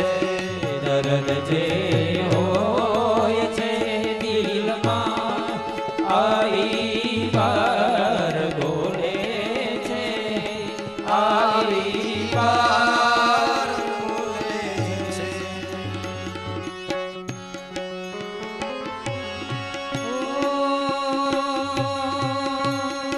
પછી ખોટું બહાનું કાઢવાની શી જરૂરત છે.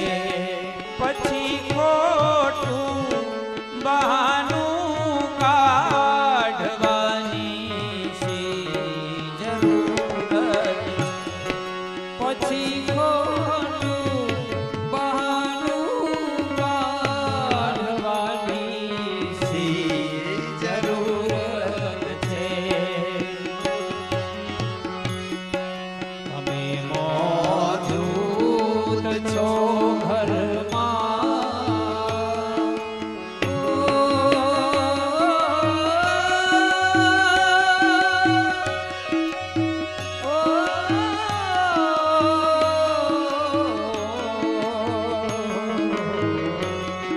તમે મોજૂદ છો ઘરમાં દસે દીવાર બોલે છે દસે દીવાર બોલે છે. દર્દ જે હોય છે દિલમાં આવી વાર બોલે છે આવી વાર બોલે છે. ખોટું બહાનું કાઢવાની શી જરૂરત છે? તમે મોજૂદ છો ઘરમાં દસે દીવાર બોલે છે. આપણે ત્યાં કોઈ વ્યક્તિનું અવસાન થઈ જાય ને પછી થોડાક દિવસો આપણને એવું લાગ્યા કરે કે અહીંયા બેસતા, અહીંયા વાતો કરવા માટે, અહીંયા જમવા માટે, અહીંયા પૂજા કરવા માટે અને ભણકારા લાગ્યા કરે, ભણકારા લાગ્યા કરે. અને આપણને એમ લાગે કે હમણાં અવાજ સંભળાશે, હમણાં અવાજ સંભળાશે, ત્યારે આપણને એમ થાય કે અહીંયા જ છે કે શું, અહીંયા જ છે કે શું? ખોટું બહાનું કાઢવાની શી જરૂરત છે? તમે મોજૂદ છો ઘરમાં દસે દીવાર બોલે છે.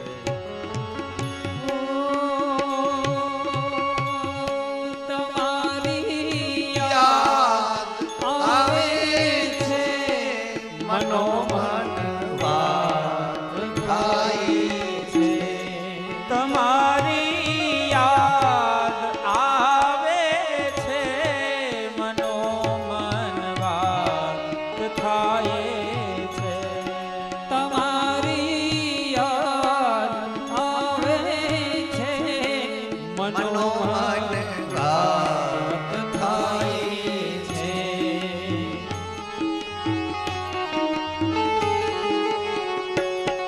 હું સાંભળતો રહું છું ને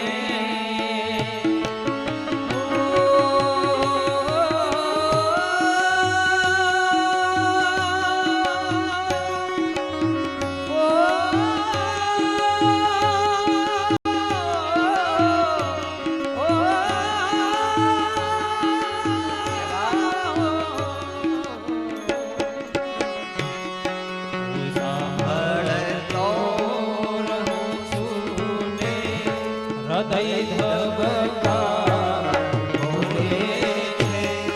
હૃદય ધબકાર બોલે છે. દર્દ જે હોય છે દિલમાં આવી વાર બોલે છે આવી વાર બોલે છે આવી વાર બોલે છે. ગોપીઓએ ભમરાને સંબોધીને જે ગીત ગાયું એને ભ્રમર ગીત કીધું અને ઉદ્ધવને સંદેશો આપ્યો છે કે જરા કનૈયાને કહેજો કે અમારા હૃદયમાં કેવી વેદના થાય છે. એક ઘડી માત્ર જો કનૈયો દૂર થાય તો અમને એવું લાગતું કે ક્યાંક પ્રાણ નીકળી ન જાય, પણ છતાંય અમે એની પ્રતીક્ષામાં જીવીએ છીએ, આટલું તો કહેજો. ઉદ્ધવજી સંદેશો લઈ અને મથુરા પહોંચ્યા છે. ભગવાન કૃષ્ણને મળ્યા છે, બંને મિત્રો ભેટી પડ્યા છે. કનૈયાએ કહ્યું, ઉદ્ધવ જલ્દી મને સંદેશો આપ. બધા કુશળ તો છે ને. ગોકુળના તમામ કુશળ સમાચાર ઉદ્ધવજીએ કનૈયાને સંભળાવ્યા છે. કનૈયાએ માં જશોદાજી માટે પૂછ્યું, માં શું કરે છે? ઉદ્ધવે કહ્યું કે માં પણ કુશળ છે, પણ કૃષ્ણ એક વાતનો માએ ઠપકો આપ્યો છે. તમે માને કહીને આવ્યા છો કે હું એકવાર પાછો આવીશ? એટલે કૃષ્ણએ કહ્યું કે હા, મેં માને કીધું છે હું આવીશ. તો હવે હું તમને જ્યારે કહું છું કે તમે ગોકુળ જઈ આવો તો તમે ના પાડો કે હું ક્યારેય ગોકુળ નહીં જાઉં.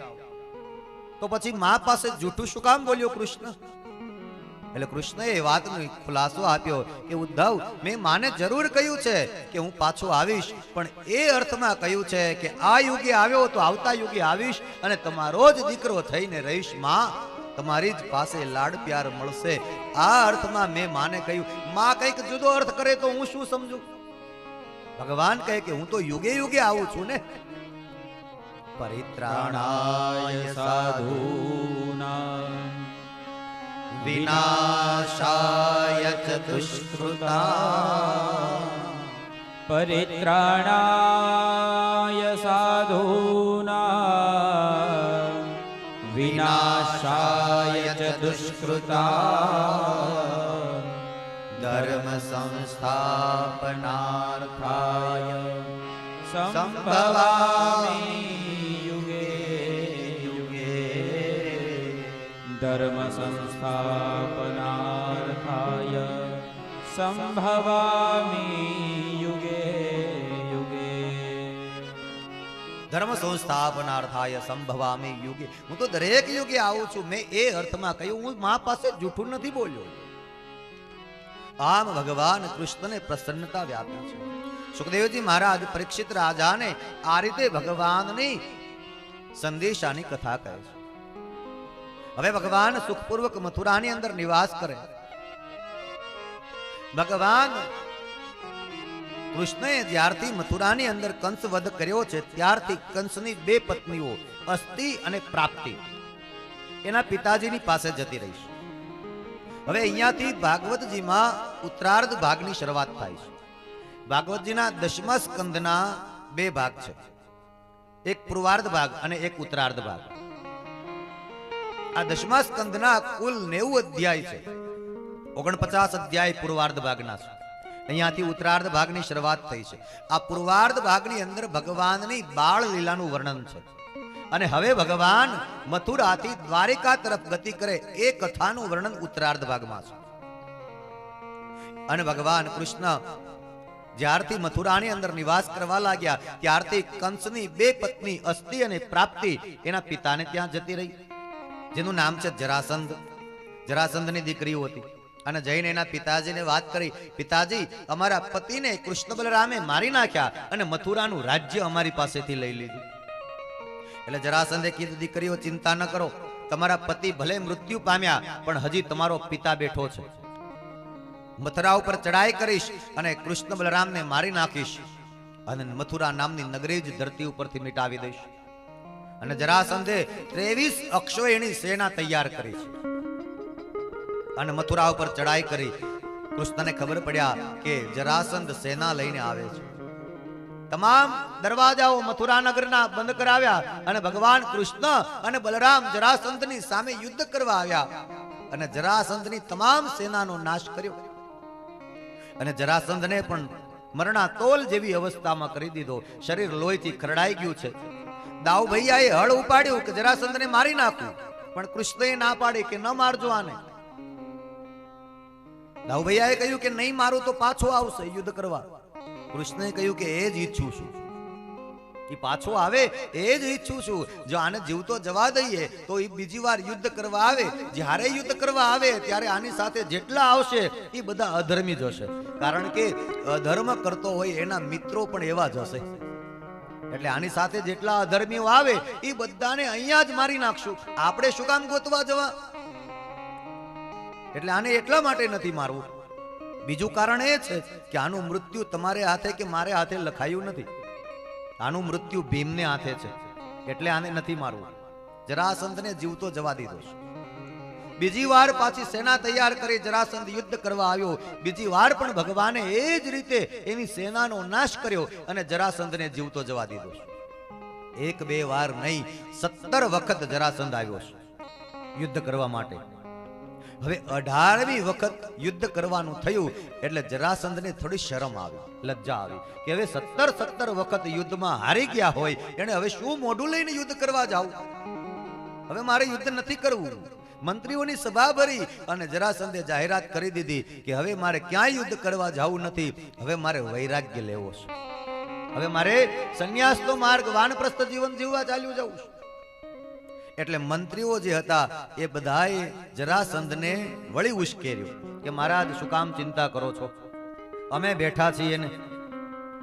જુઓ, આનો અર્થ એ થાય કે સંગ કરવો હોય તો એવા વ્યક્તિઓનો કરો કે જે ડૂબેલું જીવન તારી દે. આ જરાસંધે જે સંગ કર્યો હતો એ તરવા જતો તો ડૂબાડ્યો. કહેવાય છે ને કે જીવનમાં જો કોઈનું સારું ન થાય તો કાંઈ નહીં, ન કરજો, પણ કોઈનું ખરાબ થાય એવો તો વિચાર સુદ્ધા પણ ન કરજો. સારું થાય તો કરવું, ન થાય તો કાંઈ નહીં, પણ કોઈનો ખરાબ કરવાનો, નબળું થાય એવો વિચાર પણ સુદ્ધા ન કરો. અહીંયા મંત્રીઓએ ઉશ્કેરીને કીધું મહારાજ અમે બેઠા છીએ, વળી પાછું યુદ્ધ કરવા જઈશું. એટલે 18મી વખત વળી જરાસંધે યુદ્ધ કરવાની તૈયારી કરી. વૈરાગ્ય જાગ્યો હતો પણ એ વૈરાગ્ય કાચો હતો, પરિપક્વ નહોતો. વૈરાગ્ય જ્યારે અંદરથી ઉગે, ખાલી જીભથી બોલાઈ જાય કે મારે સંન્યાસી થઈ જવું છે, એ જીભથી બોલાયેલું સંન્યાસનું વિચાર પરિપક્વ ન કહેવાય. અંદરથી જ્યારે હૃદયનો ઉમળકો જાગે કે આ બધો વિષય વાસનાનો પદાર્થ નાશવંત છે, મારે સંન્યાસનો માર્ગ અને મોક્ષની ગતિ લેવી છે, આવું જે દિવસે હૃદયમાંથી અવાજ નીકળી જાય, નાભીમાંથી ઉદ્ગાર નીકળી જાય, તે દિવસે એ સંન્યાસ મુક્તિનો માર્ગ બતાવે. પણ આ જરાસંધનો કાચો વૈરાગ્ય એટલે મંત્રીઓની સલાહ માની લીધી અને વળી 18મી વખત જરાસંધે યુદ્ધની તૈયારી કરી.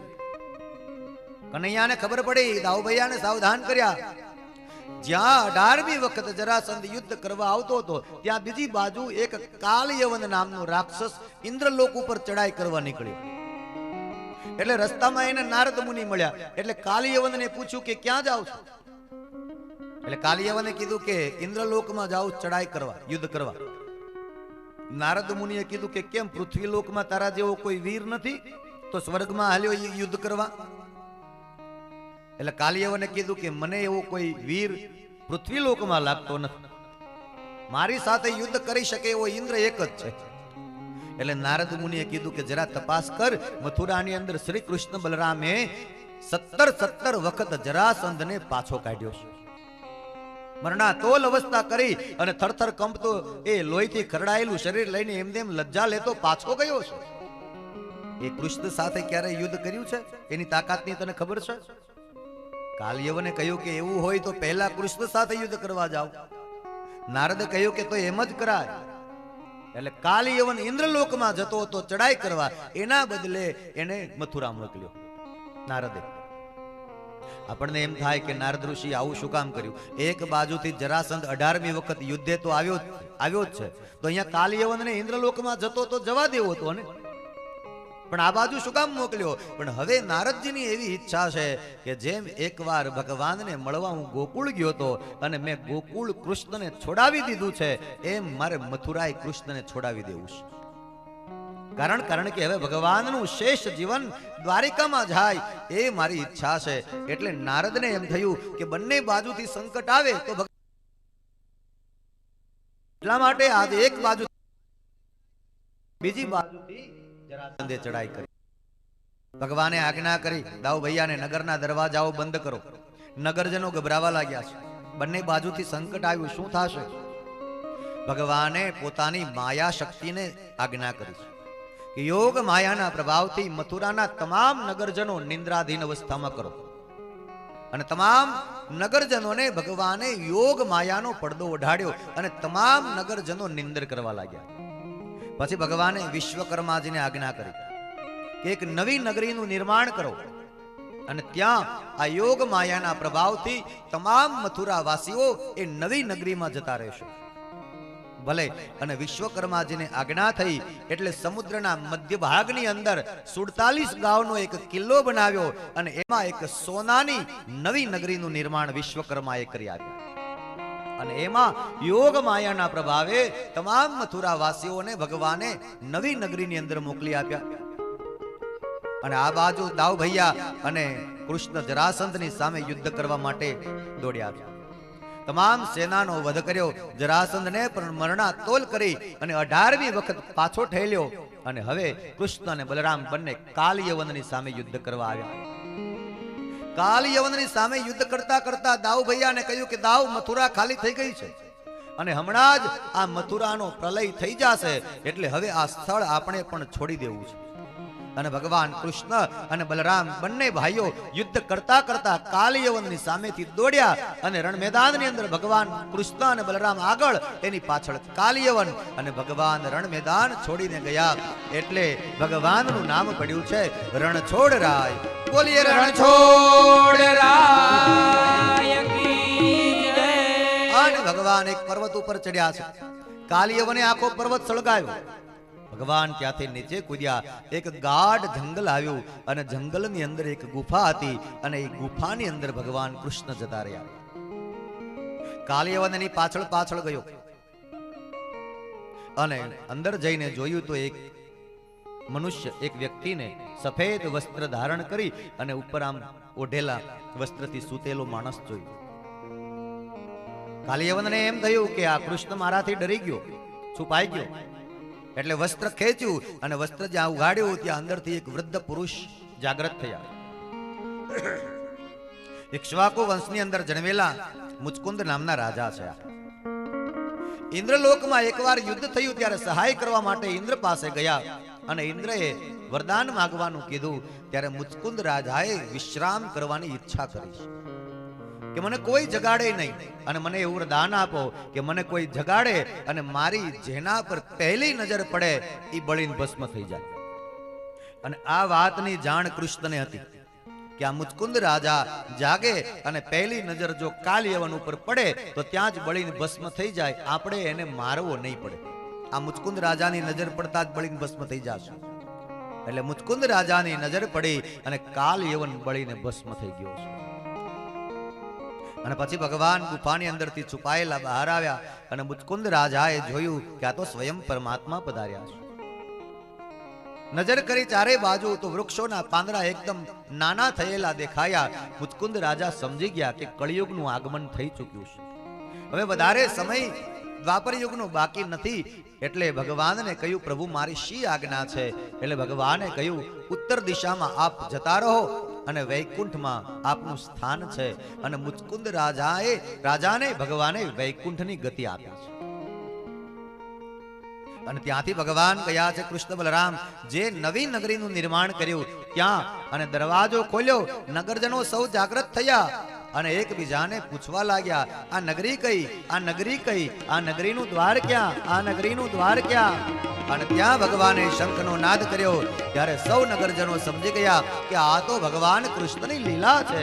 આ નવી નગરી, આ નગરીનું દ્વાર ક્યાં? આવું બોલ્યા એટલે નગરીનું નામ પડ્યું છે દ્વારિકા.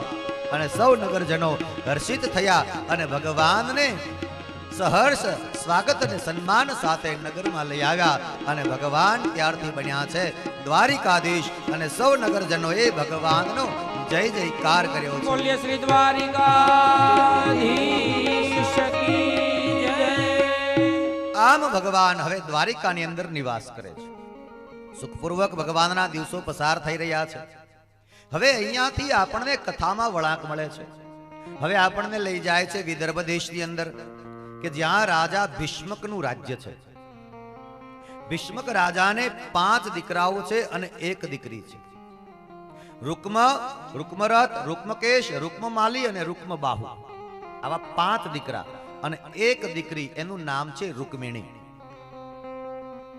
રાજા ભીષ્મક સભામાં બેઠા છે પણ ચહેરો જરા ચિંતિત છે. એટલે સૌથી મોટા પુત્ર રૂક્મએ ઊભા થઈને પૂછ્યું પિતાજી આ સભામાં ઉદાસ થવાનું કારણ? એટલે ભીષ્મક રાજાએ કીધું કે બેટા જવાબદારી ઘણી બધી હોય તો ઉદાસીનતાના કારણો પણ હોય. એટલે રૂકમાએ કીધું કે પિતાજી ચિંતા કરવાની શું જરૂર છે? અમે બધા મોટા થઈ ગયા છીએ, જવાબદારીનો કારભાર બધો અમારે શિરે સોંપી દો, અમે જ બધું સંભાળી લઈએ એમ છીએ, તમારે હવે કાંઈ ચિંતાની જરૂર નથી. એટલે ભીષ્મક રાજાએ કીધું કે હા બેટા, બધી વાત સાચી, તમે બધા મોટા થઈ ગયા છો અને રાજની જવાબદારી તમારી જ છે, હું તો હવે વૃદ્ધ થવા આવ્યો. પણ બેટા એક વાત જાણો કે હું એક રાજા છું, એ ઉપરાંત એક દીકરીનો બાપ છું, એક દીકરીનો પિતા છું ને. જો રાજની ચિંતા હોય તો હવે મને સમય આવે દીકરીની પણ ચિંતા થતી હોય બેટા. એટલે મને આપણી રૂકમણી યુવાન થઈ ગયા છે એટલે એની ચિંતા છે. એટલે રૂકમાએ કીધું કે પિતાજી તમારે એની પણ ચિંતા કરવાની જરૂર નથી, પણ બેટા દીકરી યુવાન થાય એટલે એને યોગ્ય રીતે પરણાવવી પણ પડે અને એના માટે યોગ્ય મૂર્તિઓ જોઈએ. એટલે રૂકમાએ કીધું કે પિતાજી એ પણ વ્યવસ્થા અમે કરી લીધી છે, તમારે એ પણ ચિંતા નથી. એટલે ભીષ્મક રાજાના મન હરખાયા, કહે છે કે વાહ, દીકરાઓએ ઘણી બધી જવાબદારી લીધી છે, સારું થયું બેટા, એ જવાબદારી એ વ્યવસ્થા તમે કરી લીધી, પણ બેટા મને જણાવતો ખરા કે એ દીકરી માટે તમે જે વર શોધ્યો છે, જે મૂર્તિઓ નક્કી કર્યો, એ કોણ છે? એટલે રૂકમાએ કીધું કે ચેદીનગરની રાજધાની અને એનો રાજા દમઘોષ અને એનો પુત્ર શિશુપાલ અમે આપણી બહેન રૂકમણી માટે નક્કી કર્યું છે.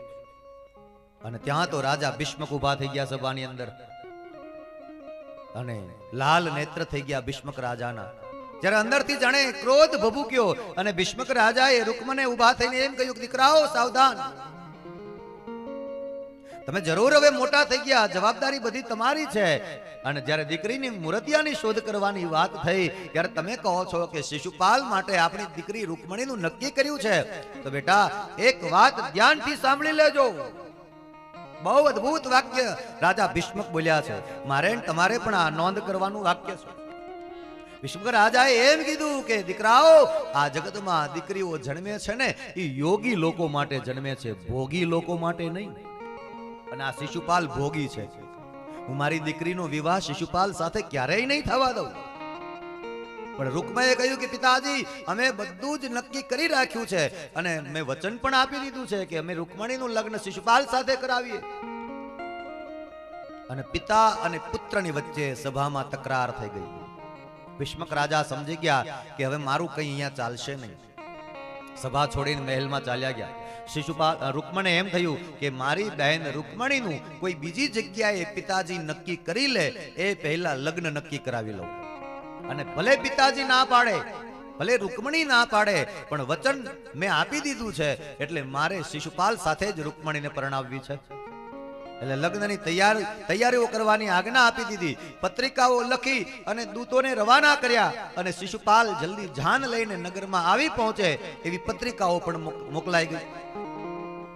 અને આ બાજુ રૂકમિણીને ખબર પડ્યા કે મારી ઈચ્છા નથી, મારા પિતાજીની ઈચ્છા નથી, છતાંય મારા ભાઈઓ મને શિશુપાલ સાથે પરણાવવા ઈચ્છે છે.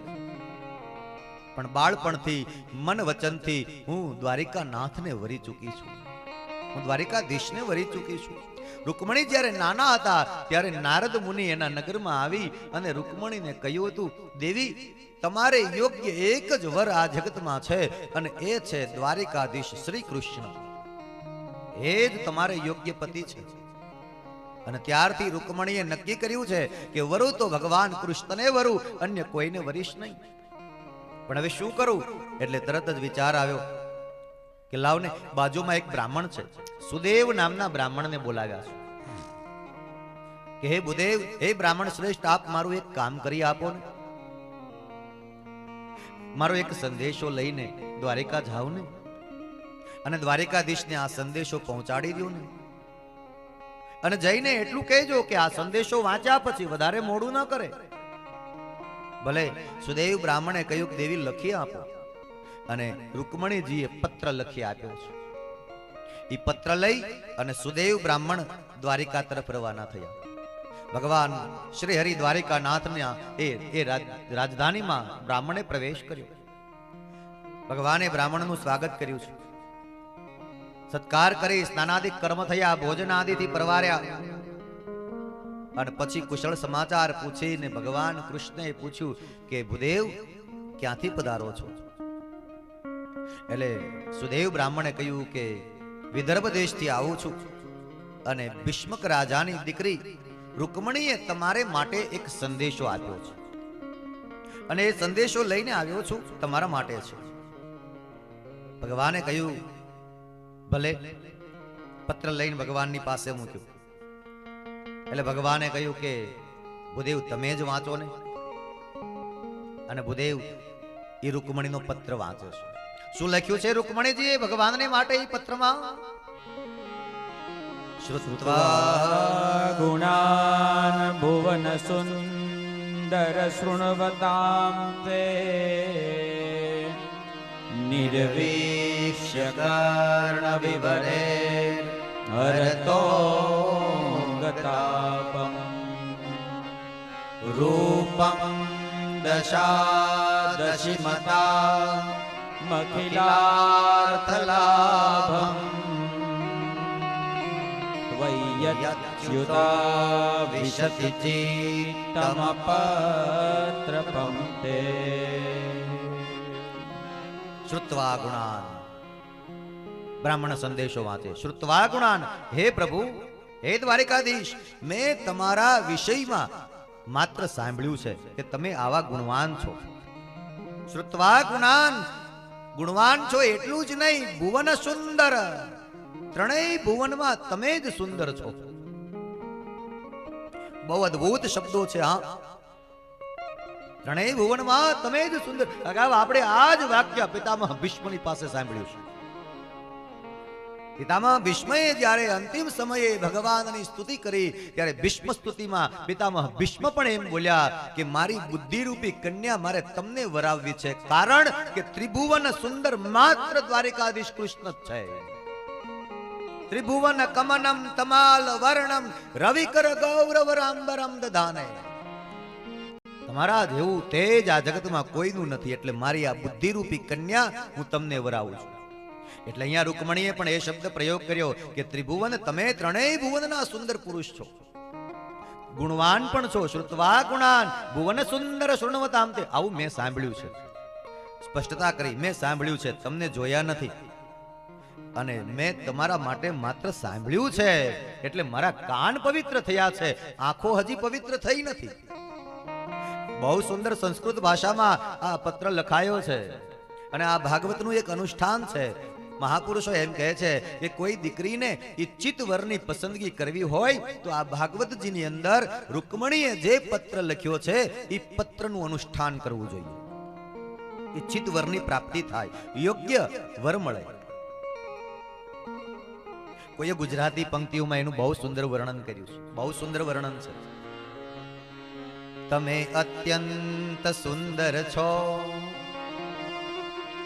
અદાવો પણ રૂપાળી છે, તમારા રૂપનો ચળકાટ અમારા નયનોની દિવાળી છે. તમારા રૂપનો ચળકાટ અમારા નયનોની દિવાળી છે. કદી જોયા નથી તમને, ફક્ત મેં સાંભળ્યું દર્શન,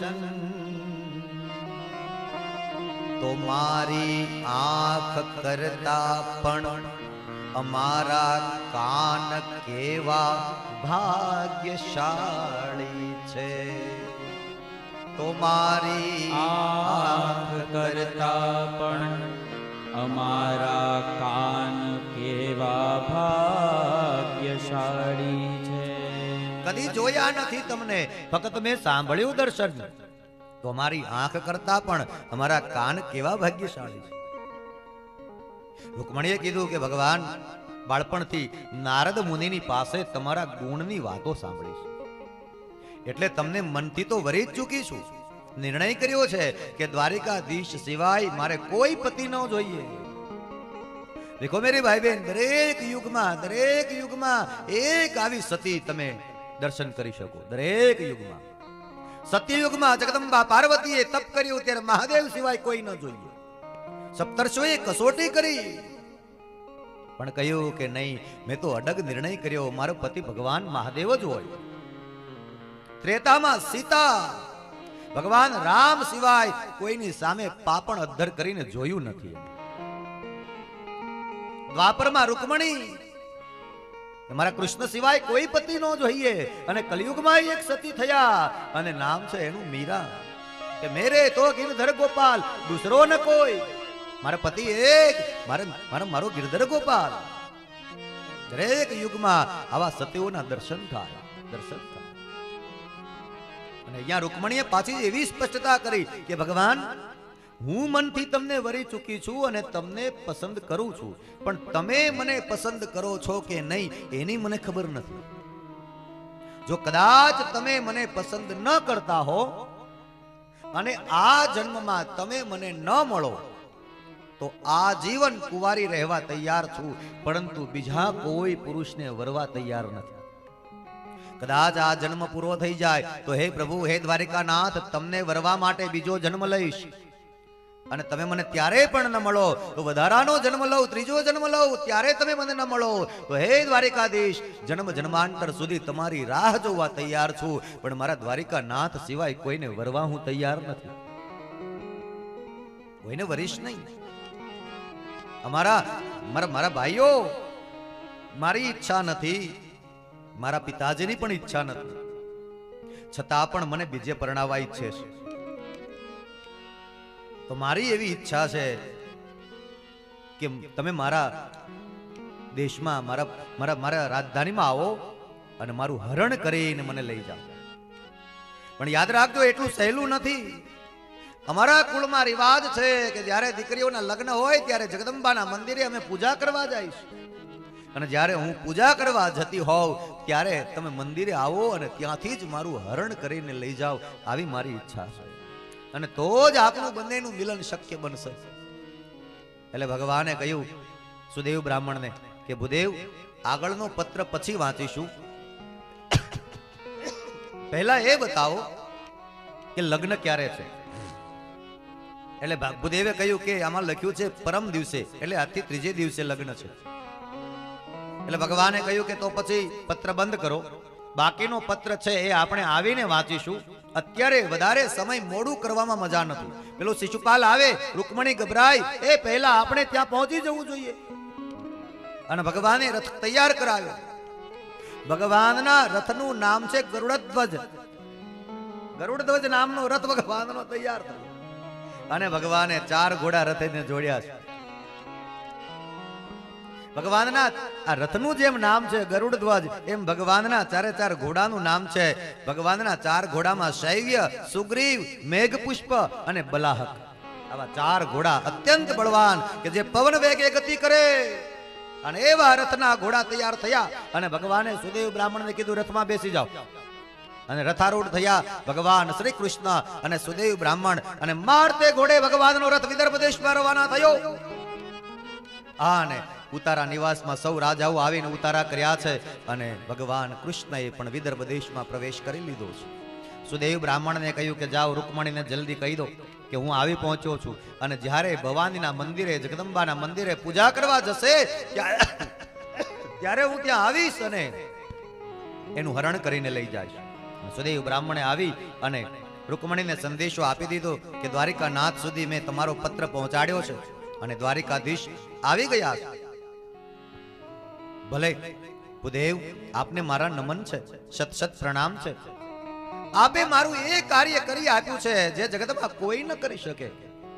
તમે મને દ્વારિકાનાથને મિલન થવામાં માધ્યમ બન્યા છો. હે ભૂદેવ, હું તમને શું આપું? આજ કાંઈ પણ દુનિયાની કિંમતી વસ્તુ તમને આપું તોય મને લાગે કે ઓછું પડે. ભૂદેવે આશીર્વાદ આપ્યા, રૂકમણી તમારા બધા મનોરથ સિદ્ધ થશે, જાઓ. અને રૂકમણીજી રાહ જોવા લાગ્યા.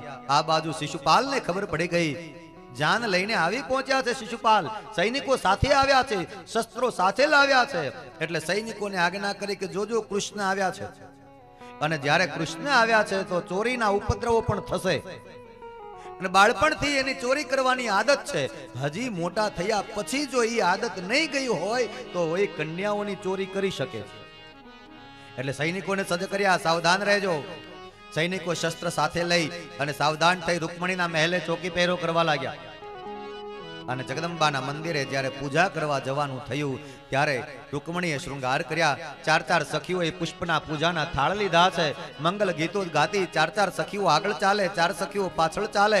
આજુબાજુમાં શિશુપાલના સૈનિકો ચાલે, હાથમાં શસ્ત્ર છે અને જગદંબાના મંદિરે પહોંચ્યા છે. અને જગદંબાની પ્રાર્થના આરાધના કરી છે કે હે મા પાર્વતી, હે જગદંબા, આપ તો જાણો છો કે મન વચનથી ભગવાન દ્વારિકાધીશને હું વરી ચૂકી છું. માટે પ્રભુ દ્વારિકાધીશ મારે ત્યાં આવે અને મને લઈ જાય, કૃપા કરો. અને જગદંબાને જ્યાં પ્રાર્થના થઈ ત્યાં મૂર્તિમાંથી એક અપાર તેજ પ્રગટ્યું અને શિશુપાલના સૈનિકો જાણે અંધ બની ધરતી ઉપર ઢળી પડ્યા. અને એવા સમયે ભગવાન શ્રી દ્વારિકાનાથ રથ લઈ અને ભગવતી જગદંબાના મંદિરે પહોંચ્યા. અને ત્યાં રૂકમણીને અવાજ કર્યો, દેવી ચાલો. અને સડસડાટ કરતા મહેલના પગથિયા રૂકમણીજી ઉતરી ગયા. અને ભગવાને જમણો હાથ આગળ કર્યો, રૂકમણીને રથ પર લઈ લીધા અને રથ મારતે ઘોડે વિદર્ભ દેશથી દ્વારિકાના માર્ગ ઉપર પ્રયાણ કરી ગયું. શિશુપાલના સૈનિકો જાગ્યા. જ્યારે એને ખબર પડી એટલે રૂકમને સમાચાર મળ્યા. રૂકમએ ઘોડા ઉપર સવારી કરી, તલવાર હાથમાં લીધી, પ્રતિજ્ઞા કરી કે રૂકમણીને લઈને જ પાછો આવીશ. જો રૂકમણીને લીધા વગર આવું તો નગરમાં પ્રવેશ નહીં કરું. આવી પ્રતિજ્ઞા કરી રૂકમય એની પાછળ ગયો અને ગાઢ જંગલની અંદર ભગવાને રથ રોક્યો અને રૂકમણી સાથે યુદ્ધ કર્યું છે. ભગવાન રૂકમને મારવા જાય પણ રૂકમણીએ વિનંતી કરી, મારો ભાઈ છે પ્રભુ, એને મારો નહીં. પણ ભગવાને કહ્યું કે બે દંપતી પતિ પત્નીને મિલન થતું હોય અને એમાં જ્યારે વિઘ્ન કરવા આવે તો એને સજા તો થવી જોઈએ. એટલે ભગવાને રૂકમના માથામાંથી અડધા વાળ અડધા દાઢીના મૂછ કાપી નાખ્યા અને એક વૃક્ષની સાથે બાંધી દીધો. એટલી વારમાં દાઉ ભૈયા આવ્યા. બલરામજીએ કહ્યું, કનૈયા, મેં સાંભળ્યું કે કોઈ કન્યાનું હરણ કરવા ગયો છો. એટલે કનૈયાએ રૂકમણીની સામે જોયું કે એ આજ. દાઉ ભૈયાએ કહ્યું, પણ કનૈયા, વાત તો કરવી જોઈએ, ગમે તેમ તો મોટા ભાઈ છે. દાઉ ભૈયા, બલરામજી કૃષ્ણથી મોટા છે એટલે મર્યાદા રાખવી પડે. ભગવાન નીચું જોઈ ગયા છે કે દાઉ એ સમય એવો હતો કે વાત કરવાનો સમય નહોતો અને અમે તરત જ પત્રનો સંદેશો મળ્યો એટલે નીકળી પડ્યા. અને એ દાઉ ભૈયા ભગવાન કૃષ્ણ અને રૂકમણીજી લઈ અને દ્વારિકાના માર્ગ ઉપર પ્રયાણ કર્યું. અને રસ્તામાં માધવપુર આવ્યું છે, જે માધવપુર ઘેડ કહેવાય. એટલે કે પોરબંદરની આજુબાજુનું સ્થળ, એ ઘેડ વિસ્તારમાં ભવાનીનું મંદિર આવ્યું. અને ત્યાં ભગવાને રૂકમણીની સાથે બ્રહ્મ વિધિથી લગ્ન કર્યા છે. ભગવાને નક્કી કર્યું કે હજી તો મારે ઘણા બધા લગ્ન કરવાના છે, પણ બીજા લગ્નમાં વિધિ થાય કે નહીં એ ખબર નથી. પણ આ પહેલા લગ્ન છે એટલે મારે વિધિ કરાવવી જોઈએ. એટલે ભગવાને બ્રહ્મ વિધિથી લગ્ન કર્યા છે. બાકી 8 પટરાણીઓ જે ભગવાનના છે એમાંના પ્રથમ છે રૂકમણીજી, અને એક રૂકમણીજીની સાથે ભગવાને બ્રહ્મ વિધિના લગ્ન કર્યા છે. બાકી બધા પટરાણીઓમાં ભગવાને હાથ લઈ અને પોતાના હાથમાં લીધો છે અને પાણી ગ્રહણ કરી લીધું છે, જે ગાંધર્વ વિવાહ કહેવાય. એવી જ રીતે ભગવાને, એટલા માટે જ તો પ્રશ્ન થાય આપણને કે લગ્ન ભગવાન કૃષ્ણના છે, રૂકમણીના છે, તો પણ છતાં આપણે પ્રસંગ આવે એટલે કહીએ કે રૂકમણી વિવાહ છે. આપણે કહીએ કૃષ્ણ વિવાહ છે એવું કહીએ છીએ, નહીં, રૂકમણી વિવાહ છે. શું કામ? તો કે 8 પટરાણીઓમાં 16,100 રાણીઓમાં પણ ભગવાને એક જ રાણીની સાથે, મહારાણી પટરાણીની સાથે, રૂકમણી દેવીજીની સાથે બ્રહ્મ વિધિના લગ્ન કર્યા છે. બાકી કોઈની સાથે બ્રહ્મ વિધિથી ભગવાને લગ્ન કર્યા નથી. એટલે આપણે રૂકમણી વિવાહ શબ્દ વાપરીએ છીએ. અને ભગવાન રૂકમણીજીની સાથે વિવાહ કરી અને રથારૂઢ થયા છે. અને રથ પર સવાર થઈ ભગવાન દ્વારિકામાં જેવા પહોંચ્યા એટલે તરત જ દ્વારિકા નગરજનોને ખબર પડ્યા કે દ્વારિકાધીશ કૃષ્ણ કોઈની સાથે વિવાહ કરીને આવ્યા છે. અને વાત બધી દ્વારિકાના પ્રજાજનોને મળી અને કૃષ્ણ અને રૂકમણીને સિંહાસન ઉપર બિરાજમાન કર્યા અને ભગવાનના વધામણા કર્યા, દેવદુંદુભીઓ વાગ્યા છે, ચોકે ચોકે મોતીના સાથિયાઓ પુરાવ્યા છે, મંગલ ચિહ્ન થયા છે, કુંભ કળશની સ્થાપનાઓ થઈ છે, ફૂલડાની માળાઓ લટકાવવામાં આવી છે અને ભગવાનના ઢોલ ત્રાસા નગારા અને શરણાઈના સૂર સાથે લગ્નના વધામણા કરી અને દ્વારિકાની અંદર લગ્નનો ઉત્સવ મનાયો છે. દેવતાઓએ પણ આ લગ્ન ઉત્સવની અંદર સહભાગી થઈ દેવદુંદુભી સાથે શંખનાદ કરી અને પુષ્પની વર્ષા કરી ભગવાનનો જય જયકાર કર્યો. દ્વારિકાધીશ કી જય, રૂકમણી નાથ કી જય. ભગવાન અહીંયા પણ લગ્નોત્સવની અંદર જાન લઈને પધારી ચૂક્યા છે.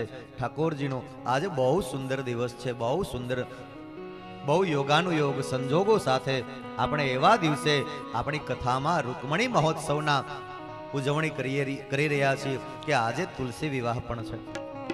એકાદશીનો પવિત્ર દિવસ છે. સદભાગી છો આપ સૌ કે એકાદશીના પવિત્ર દિને યોગ સંજોગોથી આપણે ત્યાં આજે કથામાં રૂકમણી વિવાહ મહોત્સવ થયો છે. એ તુલસી પરણાવવા હોય ને તો આપણે વર્ષ 2 વર્ષ 5 વર્ષ વાતો કરીએ કે અમારે તુલસી વિવાહ કરાવવા છે, અમારે તુલસી પરણાવવા છે. અને આજે ઠાકોરજીએ કેવી કૃપા કરી. એ અચાનક એ જ દિવસ આવી ચડ્યો જે ભગવાનના લગ્નનો દિવસ, અને એ જ કથામાં પાછા રૂકમણી વિવાહનો પ્રસંગ આવી ચડ્યો અને બંને સાથે ઉજવણી થશે. આ માંગુક્યા પરિવારના ભાગ્યની સરાહના કરીએ એટલી ઓછી છે બાપ. અનંત અનંત પુણ્ય તમે કર્યા હશે તો આજે તમારે ત્યાં ભાગવત ભાગીરથી વહેતી થઈ અને સાથે સાથે જગદંબા તુલસીના વિવાહ પણ આ કથા તીર્થની અંદર ઉજવાશે. આપ સૌને ખૂબ ખૂબ અભિનંદન અને ધન્યવાદ છે. આવો દ્વારિકાધીશના લગ્નના મહોત્સવને આપણે માણીએ.